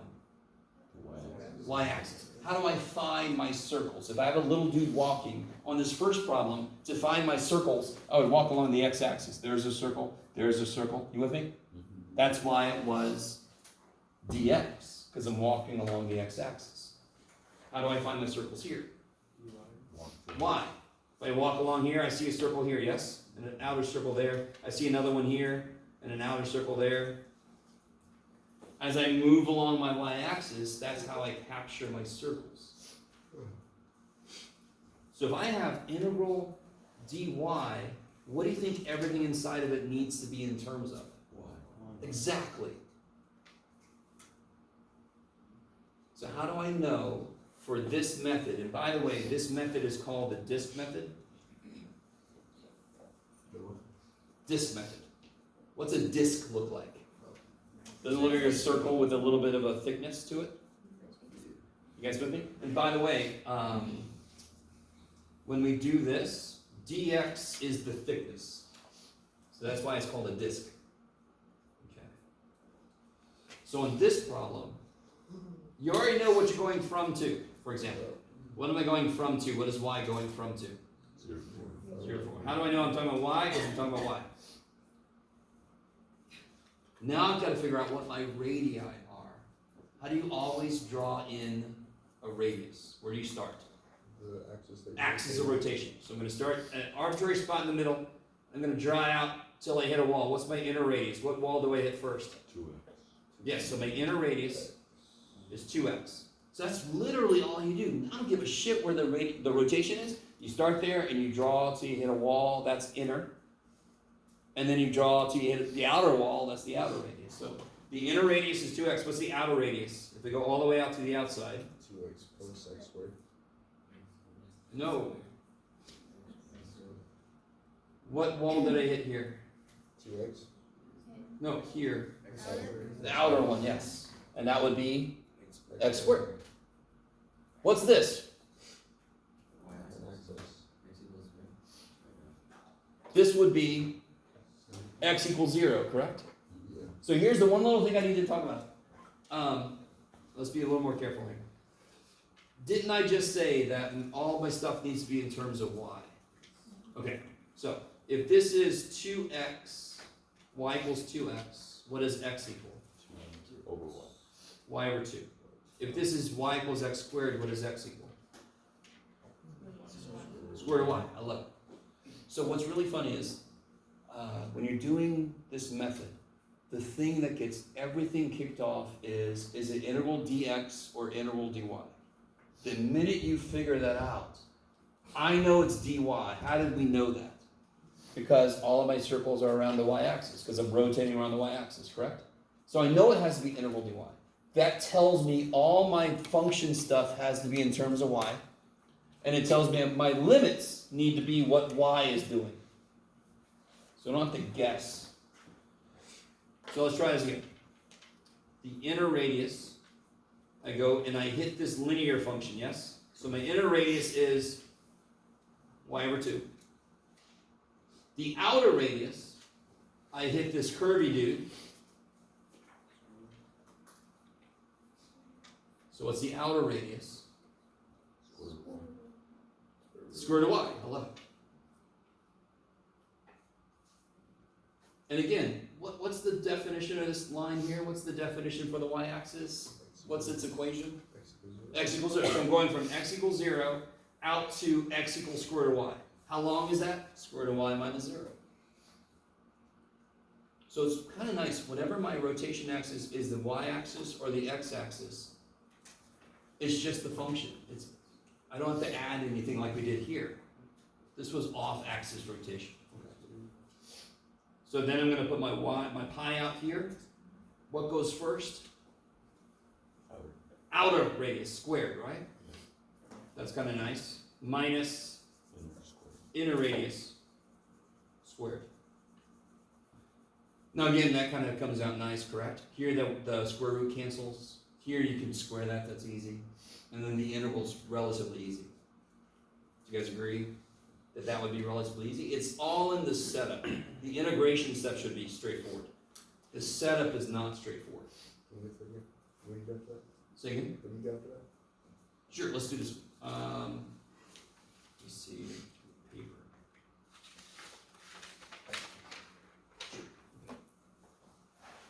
So help me out. What is the square root of y squared? Great. What's y over 2 squared?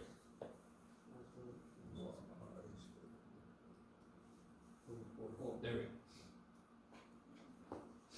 Now iterate.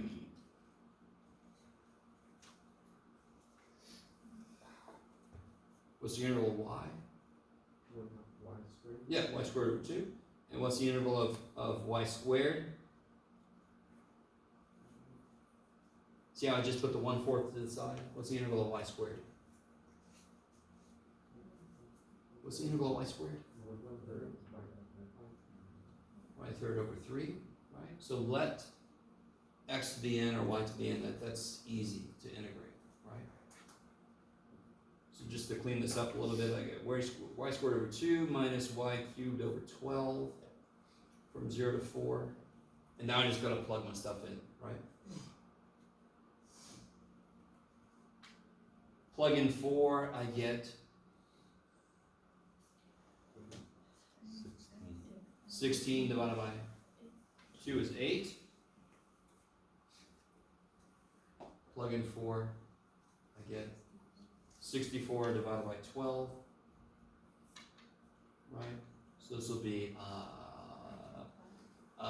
16 over 3. That's a whole 8 minus 2/3 of an 8 is 1/3 of an 8. So I think that's 8 pi over 3. You kind of double check me. Yeah, 8 pi over 3. That step should be relatively easy. Of course, it does depend on the functions they give us. And I gave us kind of relatively nice functions. Okay, so the entire thing about disk method is drawing the region you're rotating and then figuring out the radius. And if you look at the back, I do have some nifty little shapes. So this is like the series of circles we're talking about. The radius in this case would just be f of x because I'm going around the x-axis, that's 0. Right. I tried to give another view of what it would look like with all the washers in place. I'm sorry, all the discs. By the way, they call this the washer method, but it's just one disc minus the other disc. It's not a whole different method. It's just 2 discs and you're taking the difference of the 2. How come the one we just did wasn't a washer method? Yeah, can somebody tell me why I didn't have to subtract anything here? Because there's no. Oh, did I? No. Why? Of course I did. I did subtract something there, right? So this was r outer squared minus r inner squared. So the very first one, why was the first one not a washer method? Why did I not have to subtract anything? Because the region hugs the axis of rotation. There's no hollow part in the middle. Okay, yes?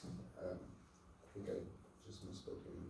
I see that you subtracted the 2, right? But when you're finding the radius of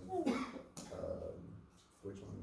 The x squared, how come you don't add the 2x to the x squared? So let me draw this with a little less stuff going on real quick here. So I've got my x squared, I've got my 2x, right? And my rotation is the y-axis, correct? So for you guys, you don't have to draw in any of the extra shit. Start at the axis and go, what's the first wall I hit? X squared, or 2x. Yeah, this will be, remember we had to solve this? The first wall I hit is what? Y over 2. Y over 2. From 0 to y over 2, so that's why that's y over 2 long. If I draw one out from the axis, out was the second wall I hit. Drew y. There. But you went through the first line. Doesn't matter. It doesn't. So the radius, the inner radius is how far the inner wall is, and the outer radius is how far the outer wall is. That's it. Yeah. I guess I just had that confused with the second one we did when there was a space in the center and you had to add that with the other. So I guess I just No. put those Okay. 2 The second one we did, where was the axis of rotation? exact axes. No. The second one we did, where was the axis of rotation? It was 2 below the x-axis, correct? So when I do, again and again, How far is it from this point, from the axis of rotation, how far is it to the outer wall? What's this little piece here? X squared, That would be x squared plus 2. 2. It's literally how far the two things are apart. How do I always figure out how far two things are apart? I subtract them. So what's x squared minus negative 2? X squared plus 2. Yeah. And this one was 0 minus negative 2, right? What's the bigger part of this? 0 minus negative 2. That's 2. That's how long this is. Or you can just know it's just freaking 2 because that's how far apart they are, right? Okay. So, just to remind you guys, none of this homework is due tomorrow. I just needed to lay some groundwork so that when we get back into this Wednesday, it's not brand new. We'll obviously do more examples. Let's take a break. What time is it? Oh, okay. Come back at like, 5 after, I guess. And then the rest of today will be review for the test. Oh, if you didn't get your quiz, coming up here and I'll give you a very teacher answer.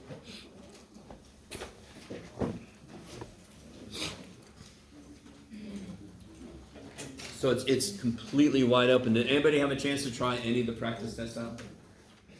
I can totally understand if you haven't, because homework is a little bit higher of a priority than the practice test, but yeah. Oh, and by the way, anybody need the practice test?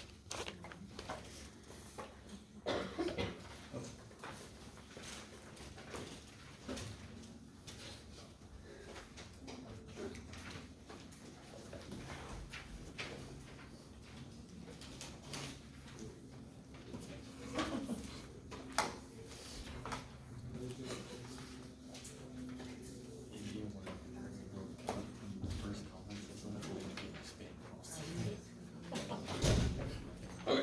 So which one again? I'm sorry. 60.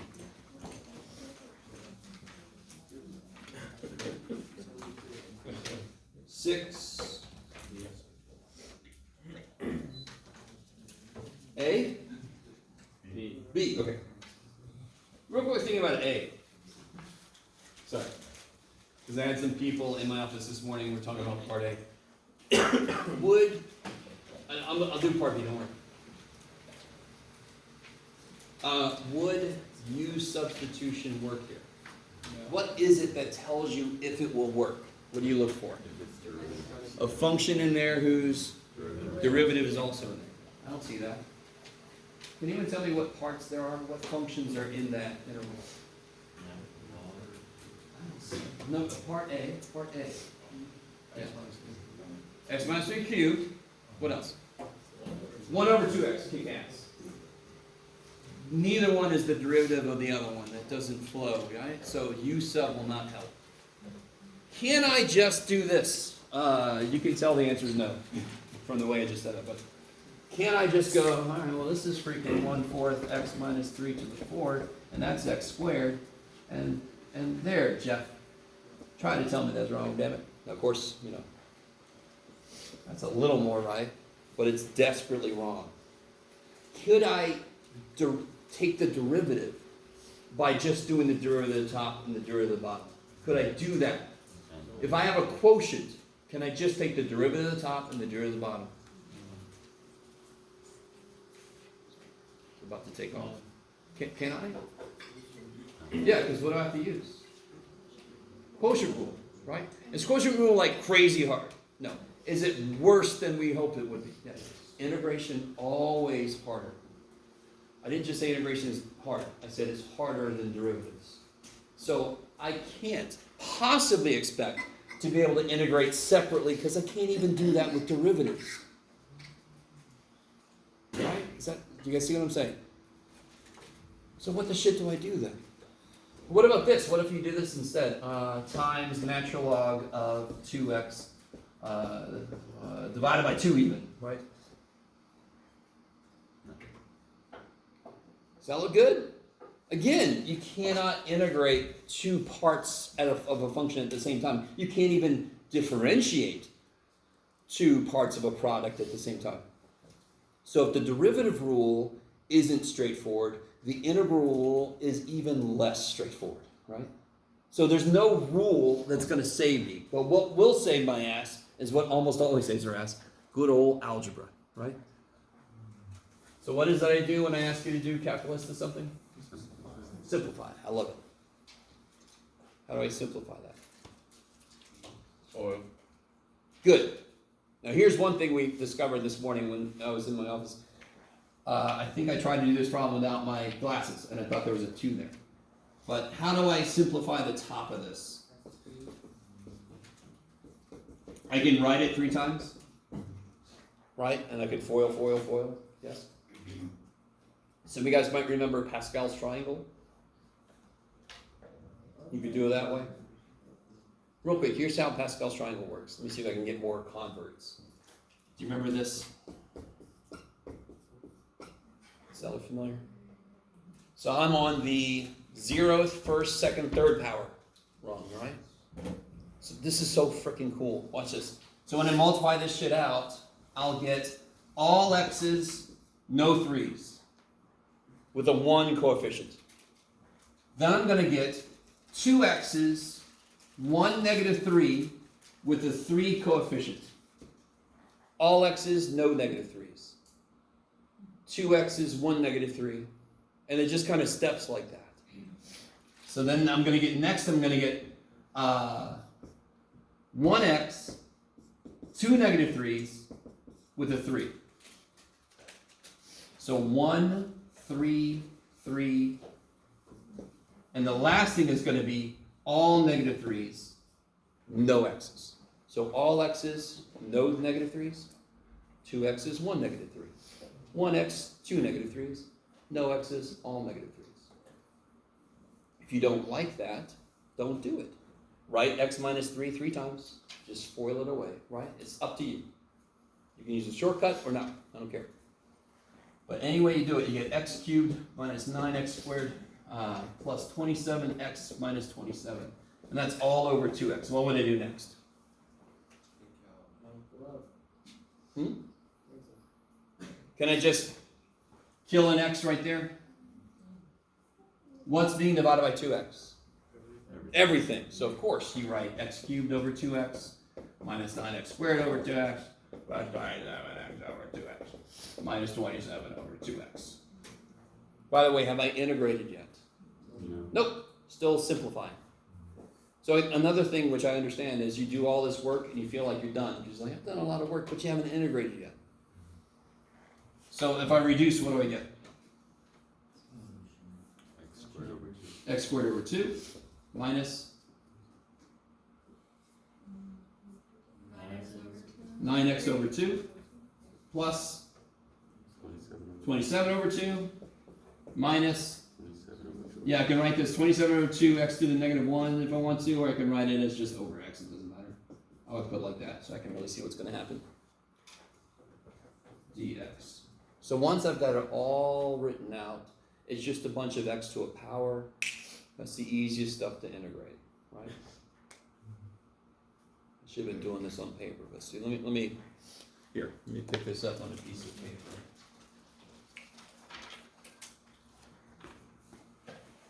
Where did I end up? Oh, look at that, that's nice. Don't worry, I'll erase it, but let me just capture this real quick.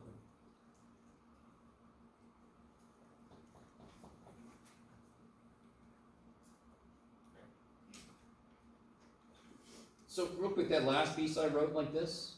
Oh shit, you guys can see. All right, let me erase this. That's where we ended up, correct?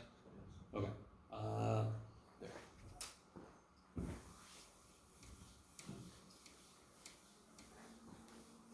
If I write it like this, I can really see exactly what's going to happen. The numbers don't like get in my way. I can tear those apart. So this last piece is going to be what when I integrate?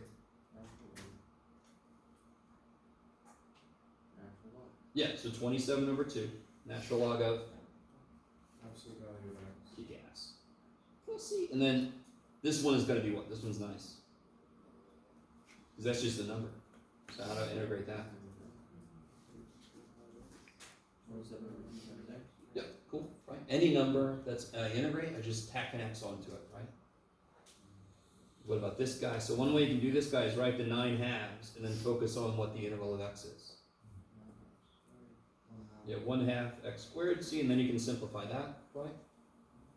The same thing you do here, this will be 1/2, focus on the x squared. What's the interval of x squared? 1/3. 1/3. Yeah, okay. And then you can simplify this, simplify this.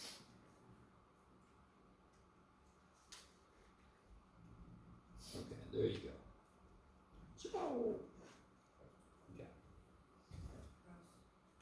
So the most important thing when you're about to do any calculus to a problem is to simplify it if you can. If I didn't simplify this, it's not just that it would be hard, it would be impossible. I can't integrate it the way it was given to me. It's impossible. Well, let me say it like this. It's impossible for us right now. If I FOIL that stuff out, now I can do it. Would UV substitution work? Not directly, no. Yeah. There's some weird shit you could do to this without having to multiply it out, but it's weird. So the real question, I'm sorry about ignoring your question for a moment, was part B. Do you guys agree with me that this part of it is easy? If I rewrite it as x to the what? 3/4. So 3/4. So that would be, so any time of an integral of parts plus minus, I could just split them up. So this is equal to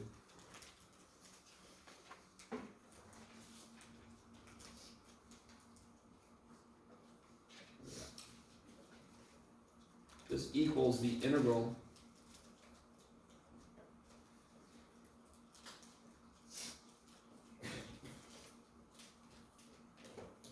I can just break them up. Yeah, is that cool? And why is that? I didn't really understand that.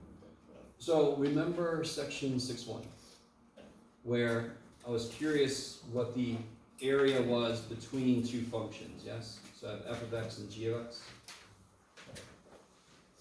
So if I do the integral f of x minus the integral of g of x, isn't that the area between the two? Okay. If I do the area below f minus the area below g, I'm left with the area between, yes? But I could just figure out what f of x minus g of x is in the first place and then integrate that. Those would still represent the same area. Right. And again, what does this represent? Antiderivative. Why is it a big ass S? So, So, I love it. So, help me out. How would you, does anyone have a quick way to do this sum here? What's one quick way to do that? Let me help you guys out, because you guys don't balance in checkbooks anymore. Let me look at all the positive ones, yes? What's 8 plus 2 plus 4? 14. And then what's negative 3 minus 7 minus 5? Minus 15. Yeah. So can't I collect all my positive shit? Look here, this is asking me to add up a bunch of positive shit and a bunch of negative shit, yes? So can't I add up all my positive stuff minus add up all my negative stuff? So it's because it's a sum that I'm allowed to do this. Okay. In fact, So it was plus. and it's not minus. because it's a sum I'm allowed to do this. So it's even better if that's a plus. Real quick, guys. What's the integral of x minus 3? 1/2 x squared minus 3x. Didn't you just do the integral of x, and then you did the integral of 3, and you subtracted them? Yeah. So I can break this up. This is what we do, yes? So of course that's true. And it's true because this is a sum, and I can add up the various parts of a subtraction or addition problem. I can add them up separately. Okay. Okay. So if I break it up, this part I don't need any help with. All right, let's just do this part real quick. How do I rewrite this? 3x and 3/4. Okay. So what's that integral going to be? I'm going to write 3. How do I do the integral of x to the 3/4? Plus 1, so 3 7/4, and what goes in front? 4, 7. Kick ass, right? This one is the part that needs help, yes? That part was nice. So if I don't break it up, I might think they're supposed to do something together or something. But no, this part's easy. This part needs some help. First thing I can do is rewrite it as x to the 1/2, x to the Negative 1/2. -1/2. Kick ass. So then what can I use? Yeah, is there a function whose derivative is in there? And this is one of those, is there a definitive inside function? In this problem, what's the inside function? X to the 1/2. What's its derivative? Something x to the -1/2, right? So I do have the derivative of a function is in there. So what am I going to let u equal? X to the 1/2. Then what's du? 1/2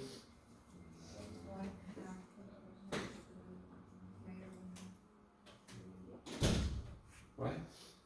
So what am I missing to be able to do this? Use some. 1/2. I'm missing a factor of 1/2, right? So if I put a 1/2 inside, I need a 2 outside. Kick ass. So if I just put a 1/2 here, I need a 2 there. So overall, I just did nothing. But I made it look good. And we're used to this shit. We are completely used to this shit. How do I add 1/5 and 2 15ths? Times 3 on the other side, so 3 So- over 15. If I multiply top and bottom by 3, did I change the number? No, Is that a different number? no, No. Does it look different though? yeah, Yes. Am I able to do shit I couldn't do before? yes. Yes. Okay. Same idea here. If I put a 1/2 there and a 2 there, I multiply the top by 2 and I multiply the bottom by 2. So overall, I did nothing. So on one level, you're kind of like, good job, me. I just did nothing. But now the inside has the parts it needs. I've made it look different inside. So now I'm able to do some stuff. What is this whole thing? What is this whole thing? That's du, yes? And what's this going to be? E to the u. Do I have any x's left in here? So I know I'm good. If you have an x left in there, shit. Either it's not doable or you made a mistake. And then what's the interval of e to the u? What's the interval of e to the u? E to the U. E to the u, okay. And then what's the last step? Oops, let's multiply this out. Question. Yes. I don't know if you already said it, I was looking at, I could write down some of the stuff, but where did at the beginning of the equation where it has like the ex to the 1/2, how come that's just disappeared now? And you This, get what I'm saying? what do you mean? Sorry. Where'd it go? I'm not done yet, right? I'm not done yet. I'm not sure. Okay. Oh, it's an X. What's the last step here? What should I not have in here? Okay, I just wrote it wrong, sorry. What should not be here? You. I should not be, yeah. So 2e to the Square root. x to the 1/2 minus 12/7. Yeah, you can write it as a square root if you want to, that's fine. Because that's what u was, yes? Okay. You did a u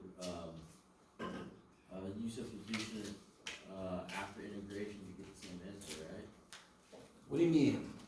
If I integrate, I don't need u Instead of sub. introducing a 1/2 times 2 there, you would just put u, du, and then when you substitute u back in, it brings the constants with it.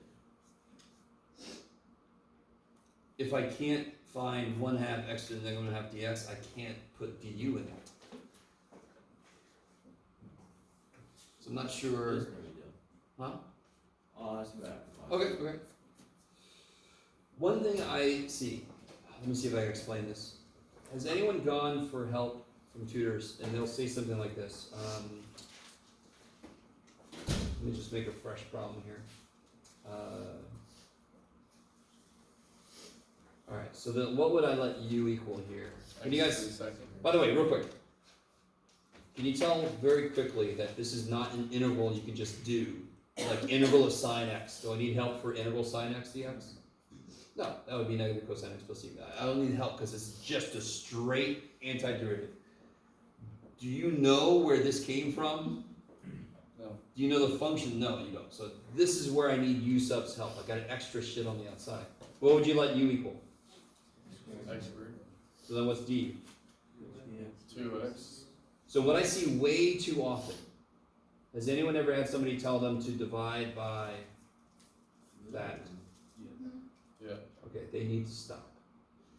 What this does is it makes you feel as if you could do all the problems, but because I can just blindly throw this shit in there. But what if this would have been 3x squared? You need integration by parts. Don't say it. Sorry, guys. Okay. Do you guys see, let me see if I explain this. I almost don't want to talk about this but it sounds like some of you guys have had people tell you to do this. If you do this, you're just plugging shit in. And then very often what happens, if this was the problem, then I'm going to write down 3x squared sine of u times, I'm going to plug this shit in for dx, yes? And then what happens is, people see there's an x and they'll take it out or something, they'll do all kinds of weird shit, because you feel like I'm supposed to be able to keep going. Let me see if I can really get you guys to understand this.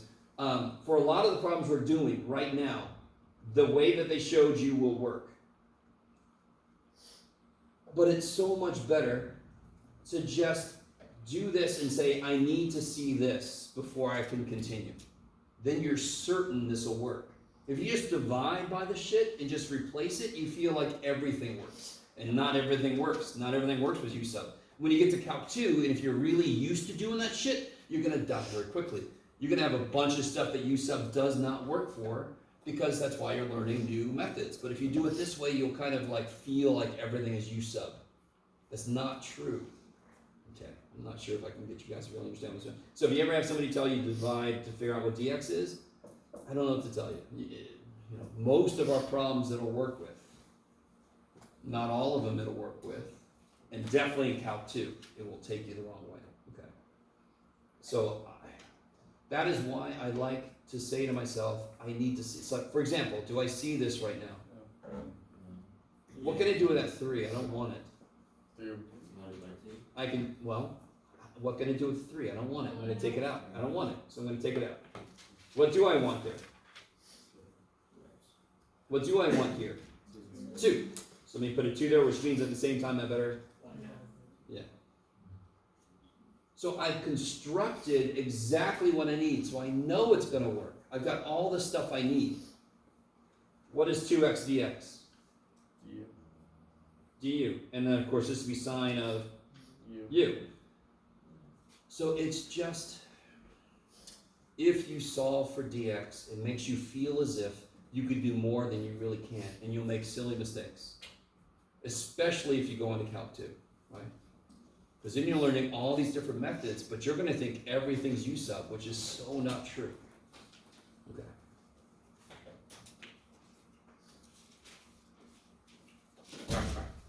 I'm not sure what took me down that road, but that was this one, yeah. Okay. See now? Anything else that you guys want to talk about? All of them. Be slightly more specific. Huh? Number 1? Okay. Oh, this is good. All right, let me ask you this. Who can tell me this?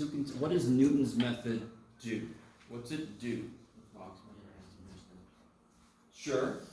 But the very first thing I do when I want to use Newton's method is I set things equal to 0, correct? Okay. So what Newton's method does is it finds x-intercepts. That's what it does. You with me? If I start with something like solve sine x equals natural log of x, I can subtract natural log of x, and the question becomes find the x-intercept of sine of x minus natural log of x. I don't know if you guys are with me. So first thing I do is I get it equal to 0 so I can see what f actually is. So if I have a question that does not ask me to figure out when the function given is 0, Newton's method won't work. That's what it does. So am I asking on this problem to find the x-intercept of the function I gave? Is that my question? No. What am I asking you to do? And where could an absolute maximum occur? 0 tangent. There it is, critical numbers, 11. You were right, but that's what I want. Let me say this again. So it wants me to find the absolute maximum value, and I know how to find it for a function. I find the critical number. So what is a critical number? How do I find it? Take the derivative and, holy shit, do I have a function? If I take the derivative, do I now have a function that I want to find where it's 0? Yes, Newton's method will work on that function. What is the derivative of this?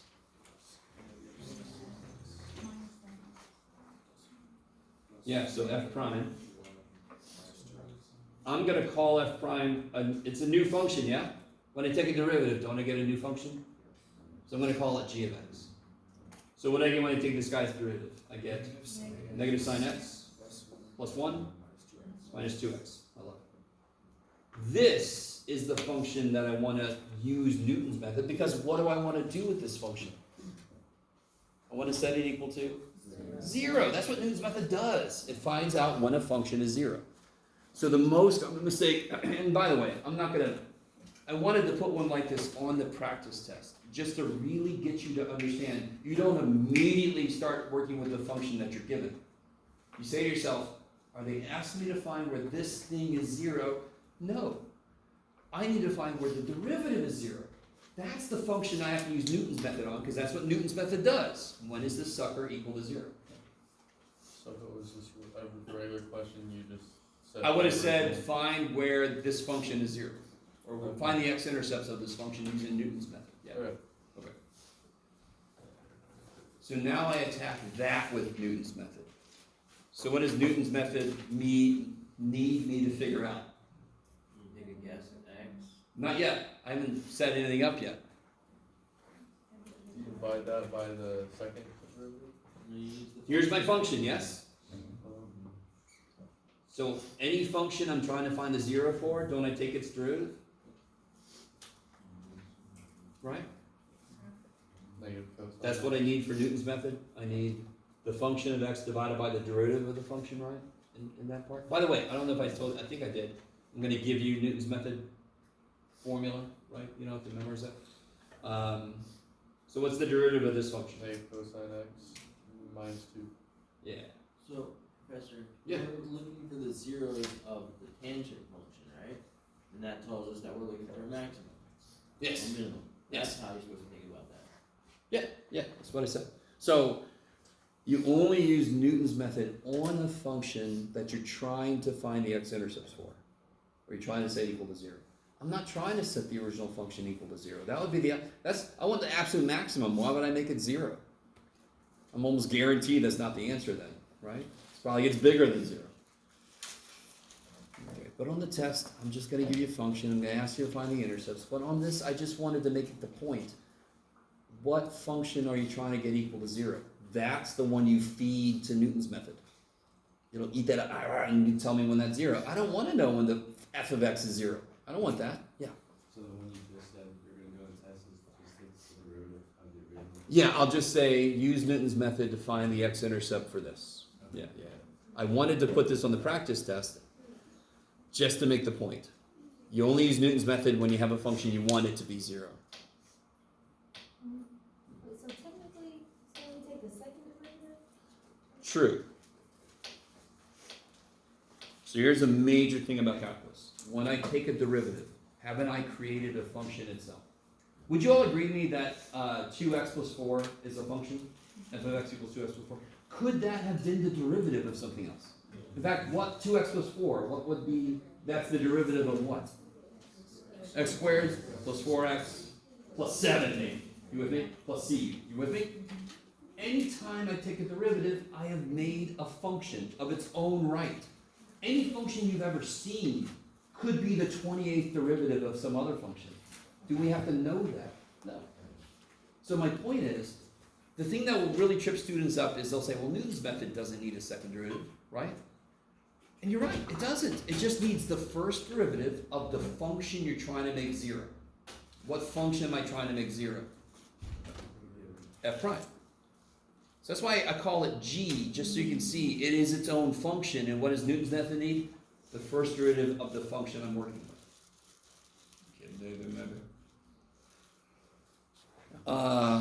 Yeah, and you'll see this on the practice, on the answer key, but this would be a little tricky to put on the actual test. I wouldn't do that to you. I have no problem putting it on the practice test, because it's a beautiful point to make, right? That you have to be sure that the function you're giving Newton's method to work with is the function you're trying to make zero. And I ain't trying to make this, I'm trying to make this thing huge. I'm trying to make this thing big. Yeah. Will we be getting these tests back? I guess on Wednesday? Oh, hell yeah. Somehow I'm gonna grade all of them Tuesday. Yeah. Yeah. You're welcome. Thank you. If you wanna. Alright, sorry. Yes. I'm sorry. Go ahead. So the equation that we will plug in will be like a guess, This is the equation that we're using. so it would be, this is f of x or. Yeah, this is like f of x and this is f prime. I call it g because the second derivative would confuse somebody, yes? Does Newton's method need the second derivative? No, but it needs the first derivative of the function I'm working with, and I just happen to be working with a derivative of another function, but it doesn't matter. Does it make sense when I tell you every function you've ever seen is like the 18th derivative of some other function? Do you guys understand that? Of course it is, because if you take any function you've ever seen in your entire life, just apply the antiderivative 17 times, or whatever, and you'll find the function that it is the 17th derivative of. Does that make sense? I don't know if you guys are really with me. So it doesn't matter if it is the derivative of something, it is a function. I can use Newton's method on it. Okay, that's it. Yeah. You do number 7. Yeah, any other questions on this guy? And again, I've got it all worked out on the answer key, so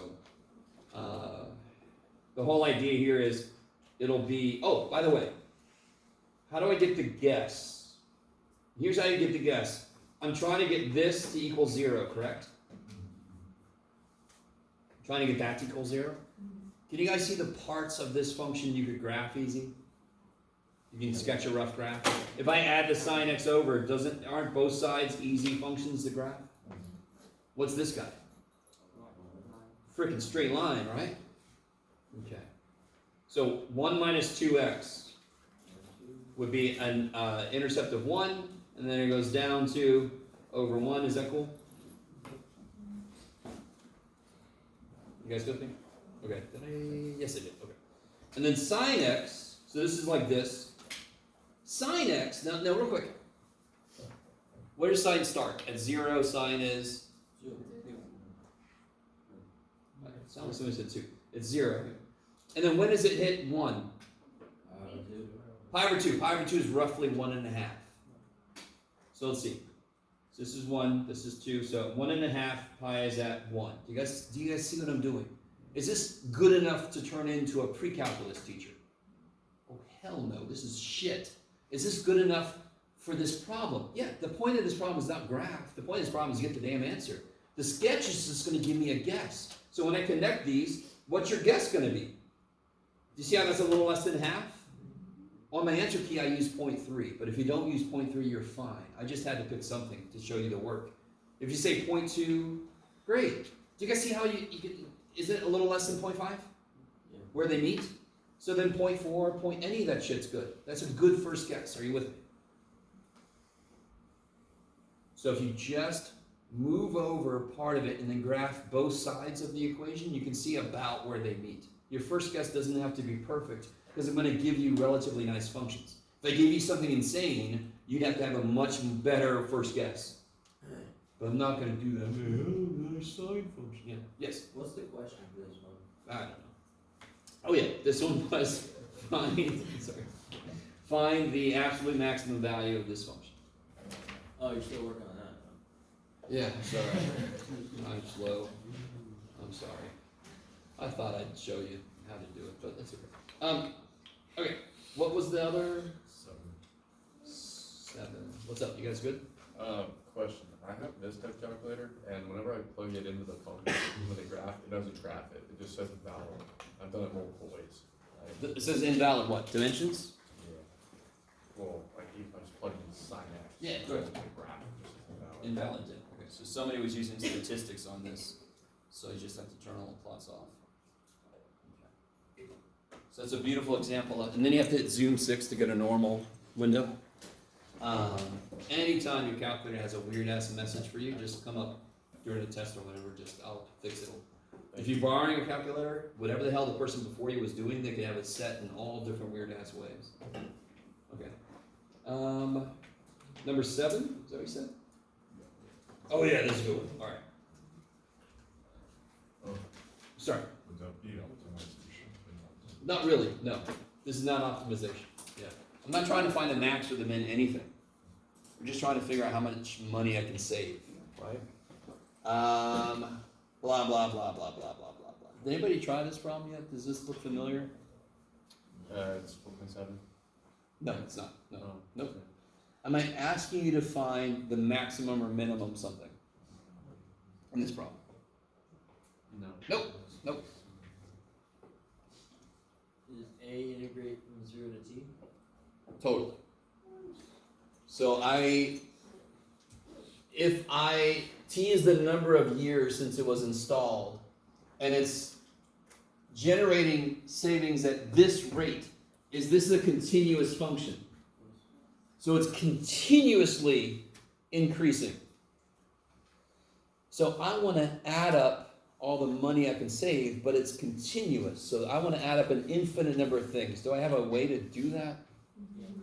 Yeah, we're in freaking calculus. So integral is how I add up an infinite number of things. So first t years. So what year am I going to start at? 0, when it's first installed. And I want to go up to what year? T. Holy shit. Now here's where you got to be a little bit careful. This is if I want to know my savings at any instant, I can plug a time in. Yes? You see, you guys are cool. This bless you. Do you see how t is already here? So when I plug this function in, I have got to use a different variable, and we might as well just use x. Do you all agree that's the same function? Where I can just call x the number of years, yes? I can't have a variable there and the same variable there. That does not work. We can only define one piece of this. Same way with the fundamental theorem of calculus. Is there a simple explanation as to why that is so? Say again? Is there a simple explanation as to why that is so? Yes, because I am picking a specific value for this. If I pick a specific value for this, this is just a number. And the integral will just be that number times t. It won't actually use this function. So I want to integrate this function up to t, which means this function, how do I say this? I need the function to fully exist. Okay, so I need the function to fully exist, whatever it looks like. So this has to be independent of how far I want to go. I can control how far I want to go. The output values need to be independent of that. So I need to have the graph exist, and then I can talk about areas under the graph. So t tells me how far I go. I need this function to exist independent of that. That makes sense. So I need 2 different variables. Yeah. Okay. And then you just integrate this, right? Now, how do you integrate e to the 0.1x? Yeah, you could use u substitution, but let me show you this. You guys know how to do this. What's the integral of e to the 2x? Do I need u sub? No, come on. What's the integral of e to the 2x? E to the 2x. Integral. The derivative would be times 2. Do you see a 2 here? Right? So what is the integral of e to the ax? E to the x over a. Could you use u substitution for this? Of course. So let me redo this first one. Integral e to the 2x. Let u equal what? 2x. What's du? 2 dx. Do I have a 2 dx here? No, so I better put interesting. Oh, sorry. So So they get 1/2. What's 2 dx? du. And this will be e to the To a u. u. 1/2 e to the u. And what was u? 2x. 2x. Okay. So if the, let me see if you guys are with me. If the inside is linear, I don't need u sub's help. We were doing shit like that before I talked about u sub. I was trying to get you ready for not doing u sub everywhere. What's the interval of cosine of 3x? We've done this before, right? Careful, not negative, right? Sine 3x, but why can't that be the answer? Because that would have a 3. Is there a 3? So what do you have to do? 1/3. Yeah. So when the inside is linear, you do not need u sub.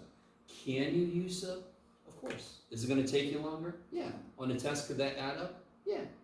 So I'm trying to show you, if the inside is linear, I don't need u sub's help. If you don't like it, then go ahead and use u sub. U sub's fine. That's part of what it works for. Okay. Coming back to this. So this interval of this would just be e to the 0.1x divided by 0.1, right? I like it. And what is divided by 0.1? How do you divide by 0.1 real easy? What is 0.1? 1/10.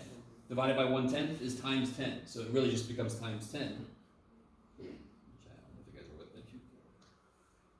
If you don't like anything I just said, you could just do it a different way. That's fine. Yeah. Okay.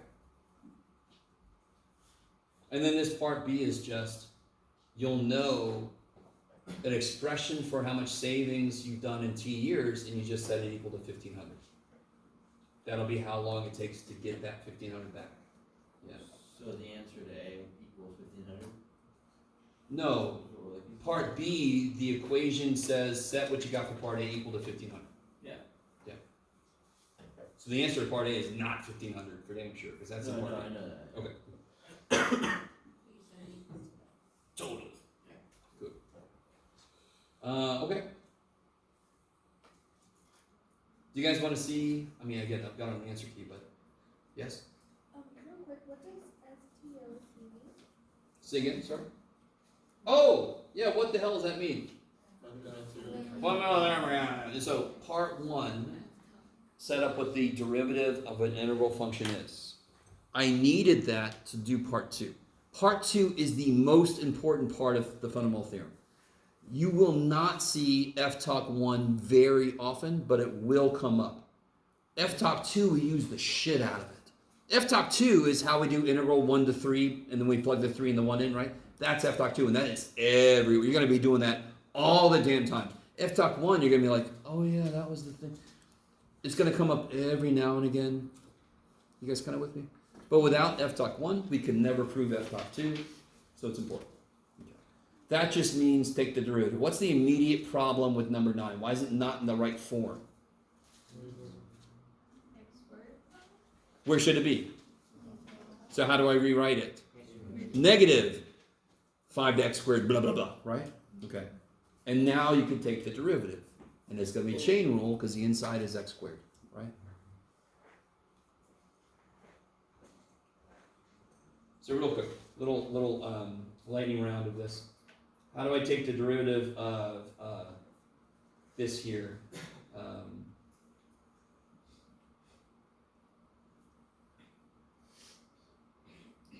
Sure. What's the derivative here? Sine x over 1 over x? Or sine x over x? U equals sine x. Love you guys so much. Am I gonna actually integrate? Remember that problem where I said the cube root of 117 cubed? Why in the hell would you do the cube root of 117 when you're gonna cube it? So of course I wouldn't do the cube root, I'd just kill it, right? Why in the hell would you integrate this? Because number one, you guys cannot integrate this shit. This is section 7.1. This is the first thing you learn in Calc 2. But until you get there, you can't do this shit. Do you guys see that? Would chain rule, would U sub work here? No. Hell no. So we're screwed. That's the only thing we know right now besides just straight up integration. If that wasn't there, I could integrate this. Or if that wasn't there, well, even this I can't do. But since they're both there, I can't do shit. Do I have to integrate though? What am I doing with this integral? Take the derivative, and they want to kill each other, don't they? Because what's true about integration and differentiation? They are Killing each other. inverses. They are killing each other, right? Like cubing a cube root. So they want to kill each other. They want to keep this roughly the same. And of course I've written this wrong. Why wouldn't I write this wrong? There should be t's in here. Damn it. Okay. So how do I do this? The rule for integrals, taking the derivative of integrals, is you evaluate the function that's there at that. That is the rule. But what else do I have to do? That's the rule for an integral. What rule comes in now? Chain rule comes in. So it's going to be times the derivative of the inside function. So fundamentally, if I differentiate an integral, the functions themselves should not change. Do you guys agree the functions did not change? Because I just killed the integral. I didn't do it, I just killed it. But then the rule is you evaluate that at the endpoint. And if the endpoint's more than just x, chain rule says, hey, give it a turn. Okay. Would you have to do like product rule or 2 5x before? Am I multiplying two integrals? I thought so. Am I? I guess not. No. I thought you were right. I've got the integral of a function, right? I mean, I see ln and that's a function. Am I taking the derivative of this function? The whole thing, yeah. I'm not taking the derivative of this function. No. I'm taking the derivative of the integral.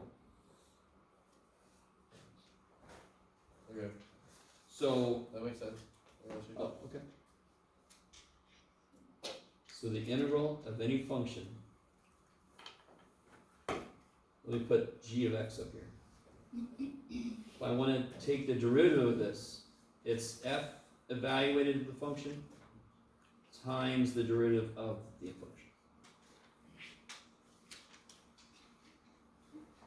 So these kill each other, which is why there's an f here. That doesn't change. That function doesn't change. It just gets evaluated there in time, and then chain rule says, hey, that g of x gets a turn, because it's inside. Okay. Again, that's enough. That's one of the weirdest differential derivative rules, I agree. Because the integral function is one of the weirdest functions. Would you leave it as is, like after you get to that point right there, just, This here? yeah. Yeah, that would be the answer. You could put that out front, but it doesn't really change anything. Yeah. Alright.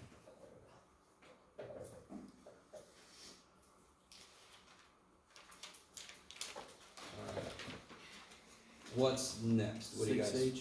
Which one? 6H. 6H. Oh, this guy.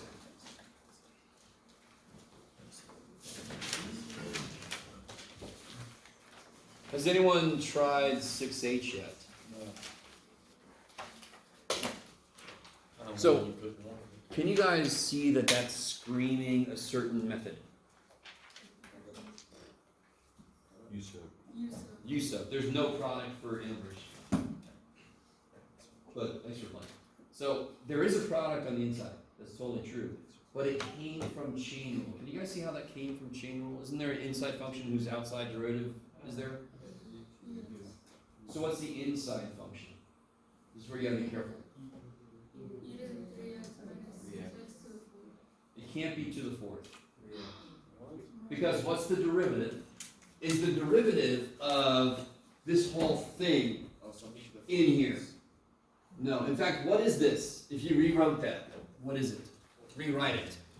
e3x minus 6x and 4/5. Yeah, this piece would be e to the 3x minus 6x to the. So now, what is the inside function?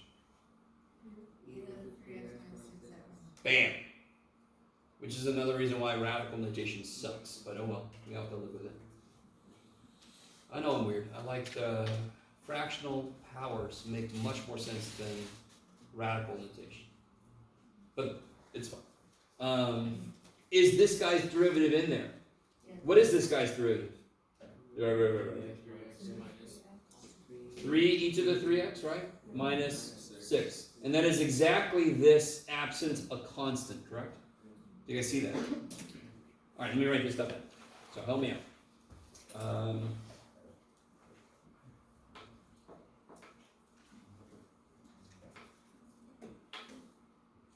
So that's what we have.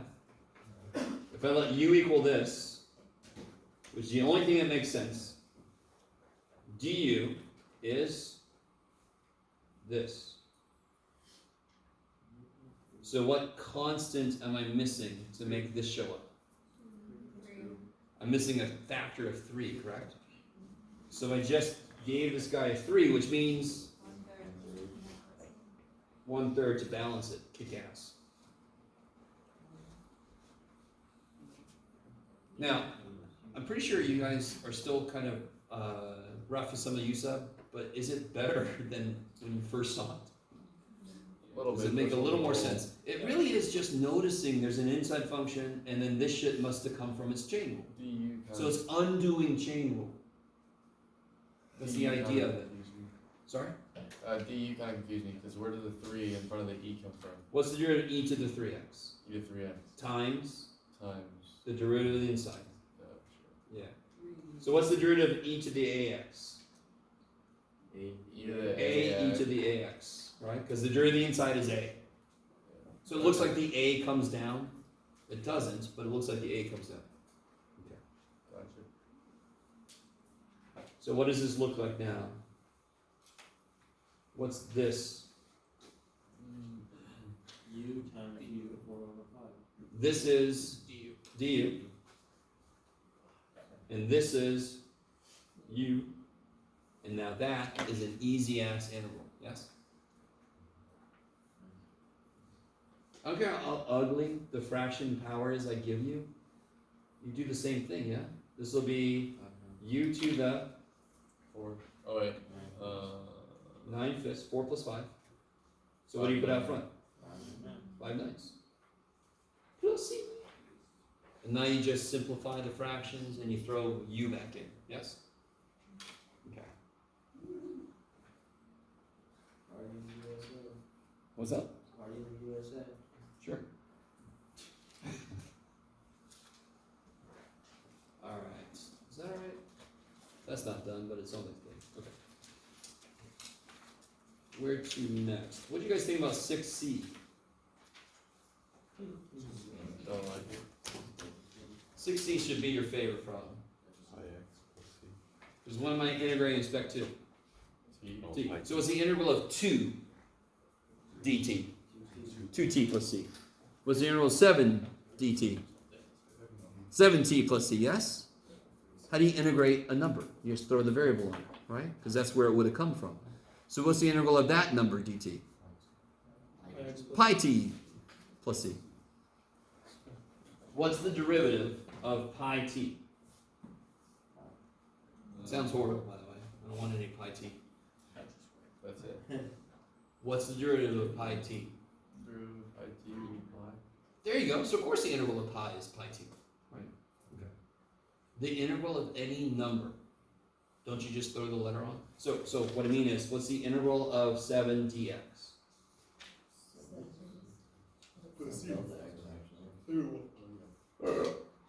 What's the integral of 11 dw? 11W plus C. Shit, yeah. So what's the integral of any number d anything? A n plus c, yeah. Okay. Pi is just a number. So the most common mistake is somebody will tell me it's pi squared over 2 or something. But this isn't integral pi d pi. That wouldn't even make sense, because can pi change? No, it's a number. It's a set number. Not quite, but Huh? we're still calculating, aren't they? No, it's a number. It's a set number. Just because we don't know it doesn't mean it's a set number. Okay. We don't know it, but it's a number. We just don't know what that is. Okay. All right.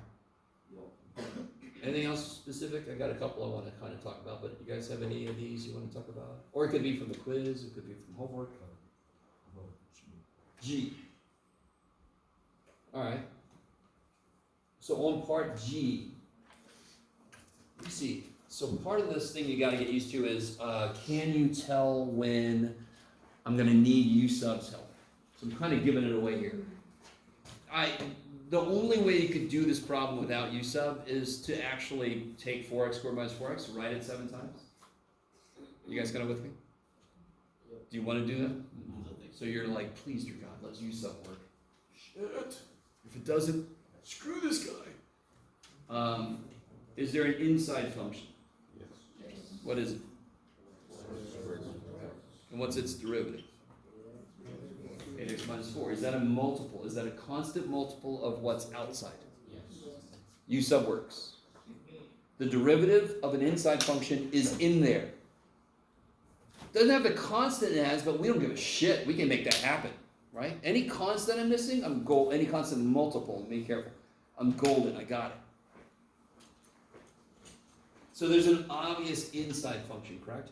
So when you see an integral and you know that I can't just integrate directly, U sub, you think, okay, is there an obvious function that's inside?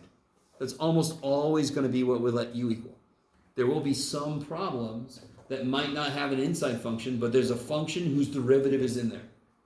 That's the more general thing about U sub. Is there a function whose derivative is in there? That's U sub.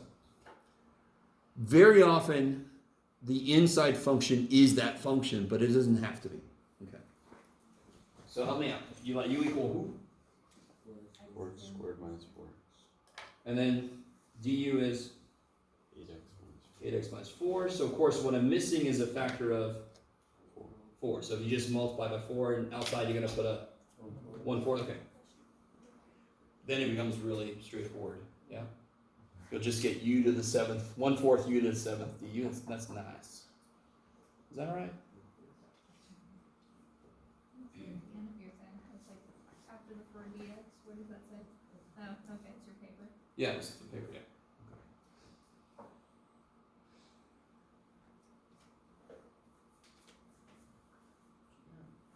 You guys see how f is easy? Do you guys? What's the function that's inside? Something x squared. What's its derivative? Something x. So that's an obvious u sub, right? Okay. What about, well, e always trips people up because they try to jump to the answer, but one thing you should always do is to take any constants out so they're out of the way. So the answer is not this. That is not the answer. Because what's this guy's derivative? Of course it'd be plus 2, but it would be 1 over 10w times 10. That would be 1 over w. Is that what I have? Oh shit, so that can't be the answer. Shit! But what constant can I take out in front of the interval? 1/10. And what's the integral of 1 over w dw? That is natural log of w. That's the answer. Can't be this because then the 10s would cancel and that's not what I have. Do you guys see that?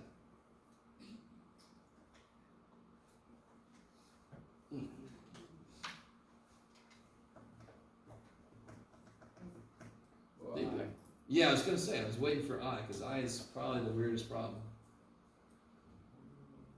There's 2 ways to do part I.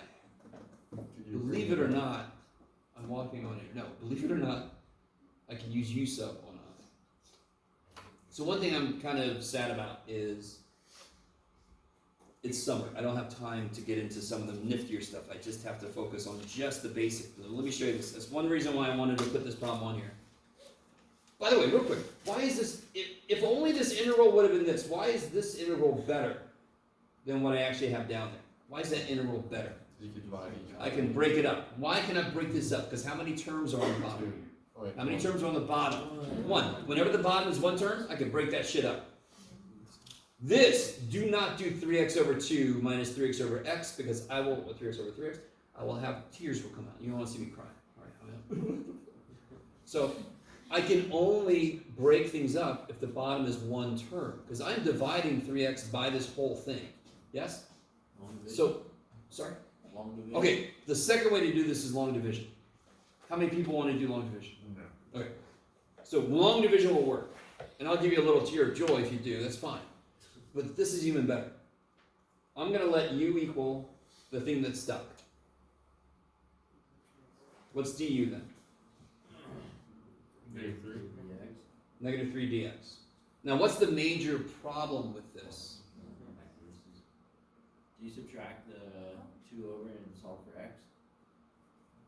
Yes, totally. All right, that's not what the problem is. That's what you do in response to the problem. The problem with this is, what do I do with that 3x?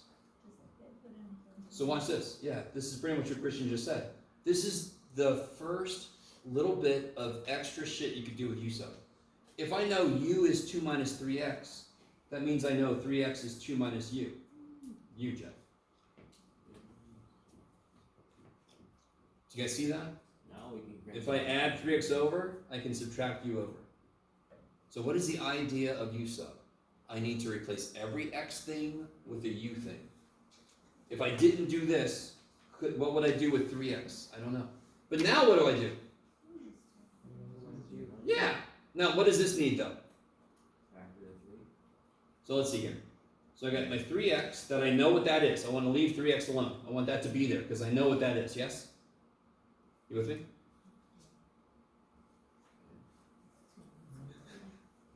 I love you guys. You're all like, dude, no.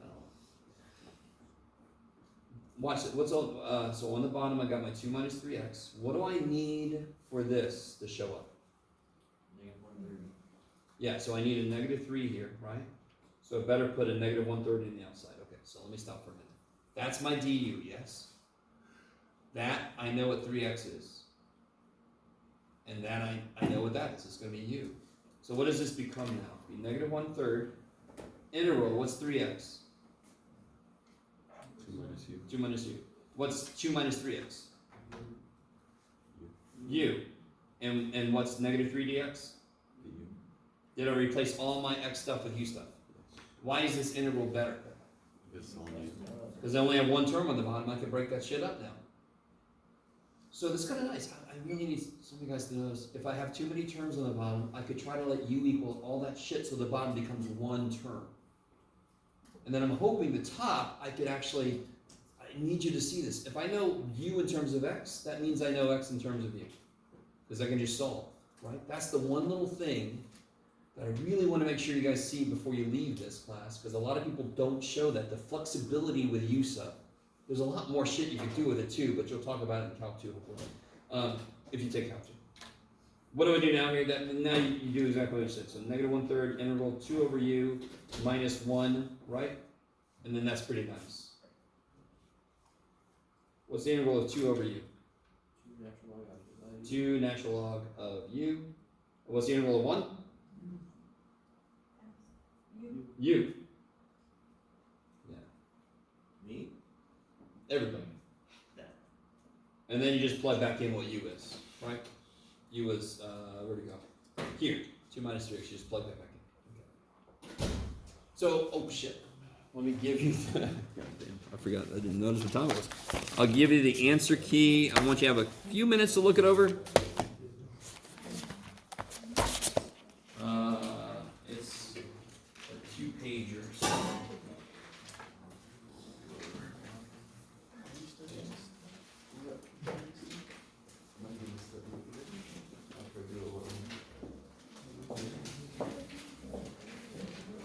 I just need to be able to do this one. Really, no, just gonna do it. I got 26.5 and I'm gonna relax. Then I'll probably come tomorrow and just look over it. I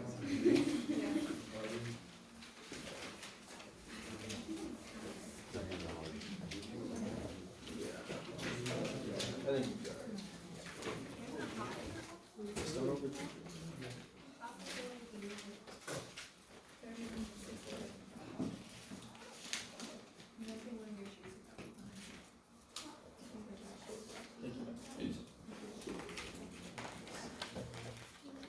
Is this what the first page, second page?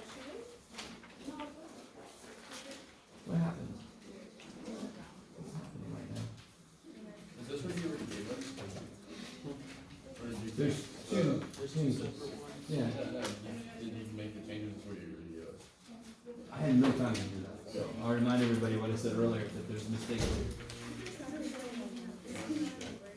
Just, alright. I'm figuring it out. Chill out. If you would have just passed it back, I gave it to you. That was great. Here, take both. See, this road's got it. It's getting deep in here. Right? So this is the thing. This is what it equals. Make sure you end up with 2 sheets. You want all of the answer key, yes? The row there in the middle, you might want to talk amongst yourselves. I might have lost count.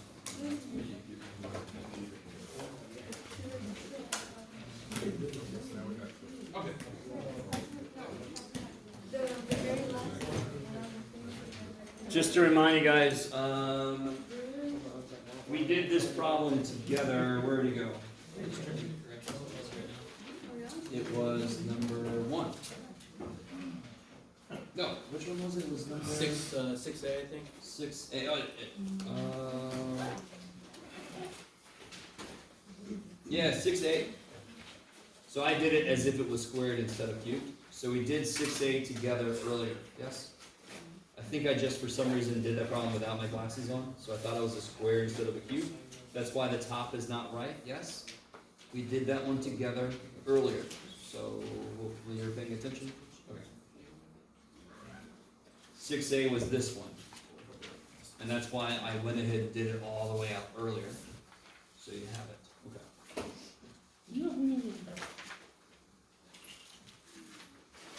Okay. So let me know if you see anything on there else that looks questionable. Let me know. I'm averaging about a 97 on my answer keys. I am a human, and I don't use test banks. I do all my own stunts. Anything else on there that you want to talk about in the 5 or so minutes? So let's talk about this real quick, because I almost feel like I'm going to definitely get this question. A few guys have already asked me this. In general, your priorities are always new homework, test corrections, quiz corrections, and old homework. That's your main list of priorities. New homework because you got a test tomorrow. You always want to do anything related to the next graded thing. That's your immediate priority. Next thing is test corrections because those will give you the most immediate GPA boost because they're relatively heavy. So if you get points back on a test, that'll grade your grade, right? And then of course quiz corrections and old homework stuff, corrections or whatever, that's kind of like at the end, believe it or not. Because it's not related to the next thing. Now the finals got everything. Yeah. So again, if you're like really behind on homework, just start doing like 5 random problems from every section. You need a wide swath of practice. And the amount of time we have left, you're not going to be able to do every damn problem I assign if there's like 20 sections of homework you haven't done. What you desperately want to do for yourself is just pick 5 from all the way across all the homework, right? And then try them. Pick 5 that are odd, so you have the answers in the back. So you kind of check your work. Practice stuff is kind of like secondary to all that because I just give you the practice so I show you the kind of questions I like to ask, kind of like what format things are in, right? Is that all right? Anybody have any other questions related to that kind of idea? A really good way to do for the final is the practice final, but also all the tests and such because those I deemed important enough to be on a test. More than likely that kind of thing will also show up on the final. Yeah. Do you get partial credit on homework if you only do some of the questions? Of course, if you got enough, yeah. Then I might give you like half credit. It's like not a binary system, it's a tertiary system, so it's either 0, 0.5, or 1. So 0 would be you did turn in or said redo. 0.5 would be I said correct or finish, and 1 would be I said okay. Yeah, okay. Yeah. Will the grade in our final be like on Canvas or something? No. So all you gotta do is email me. You can email me the morning of the final before you even took it and said, hey, Mr. Waller, whenever you get it done graded, let me know how you did. And then when I get it done graded, I'll reply.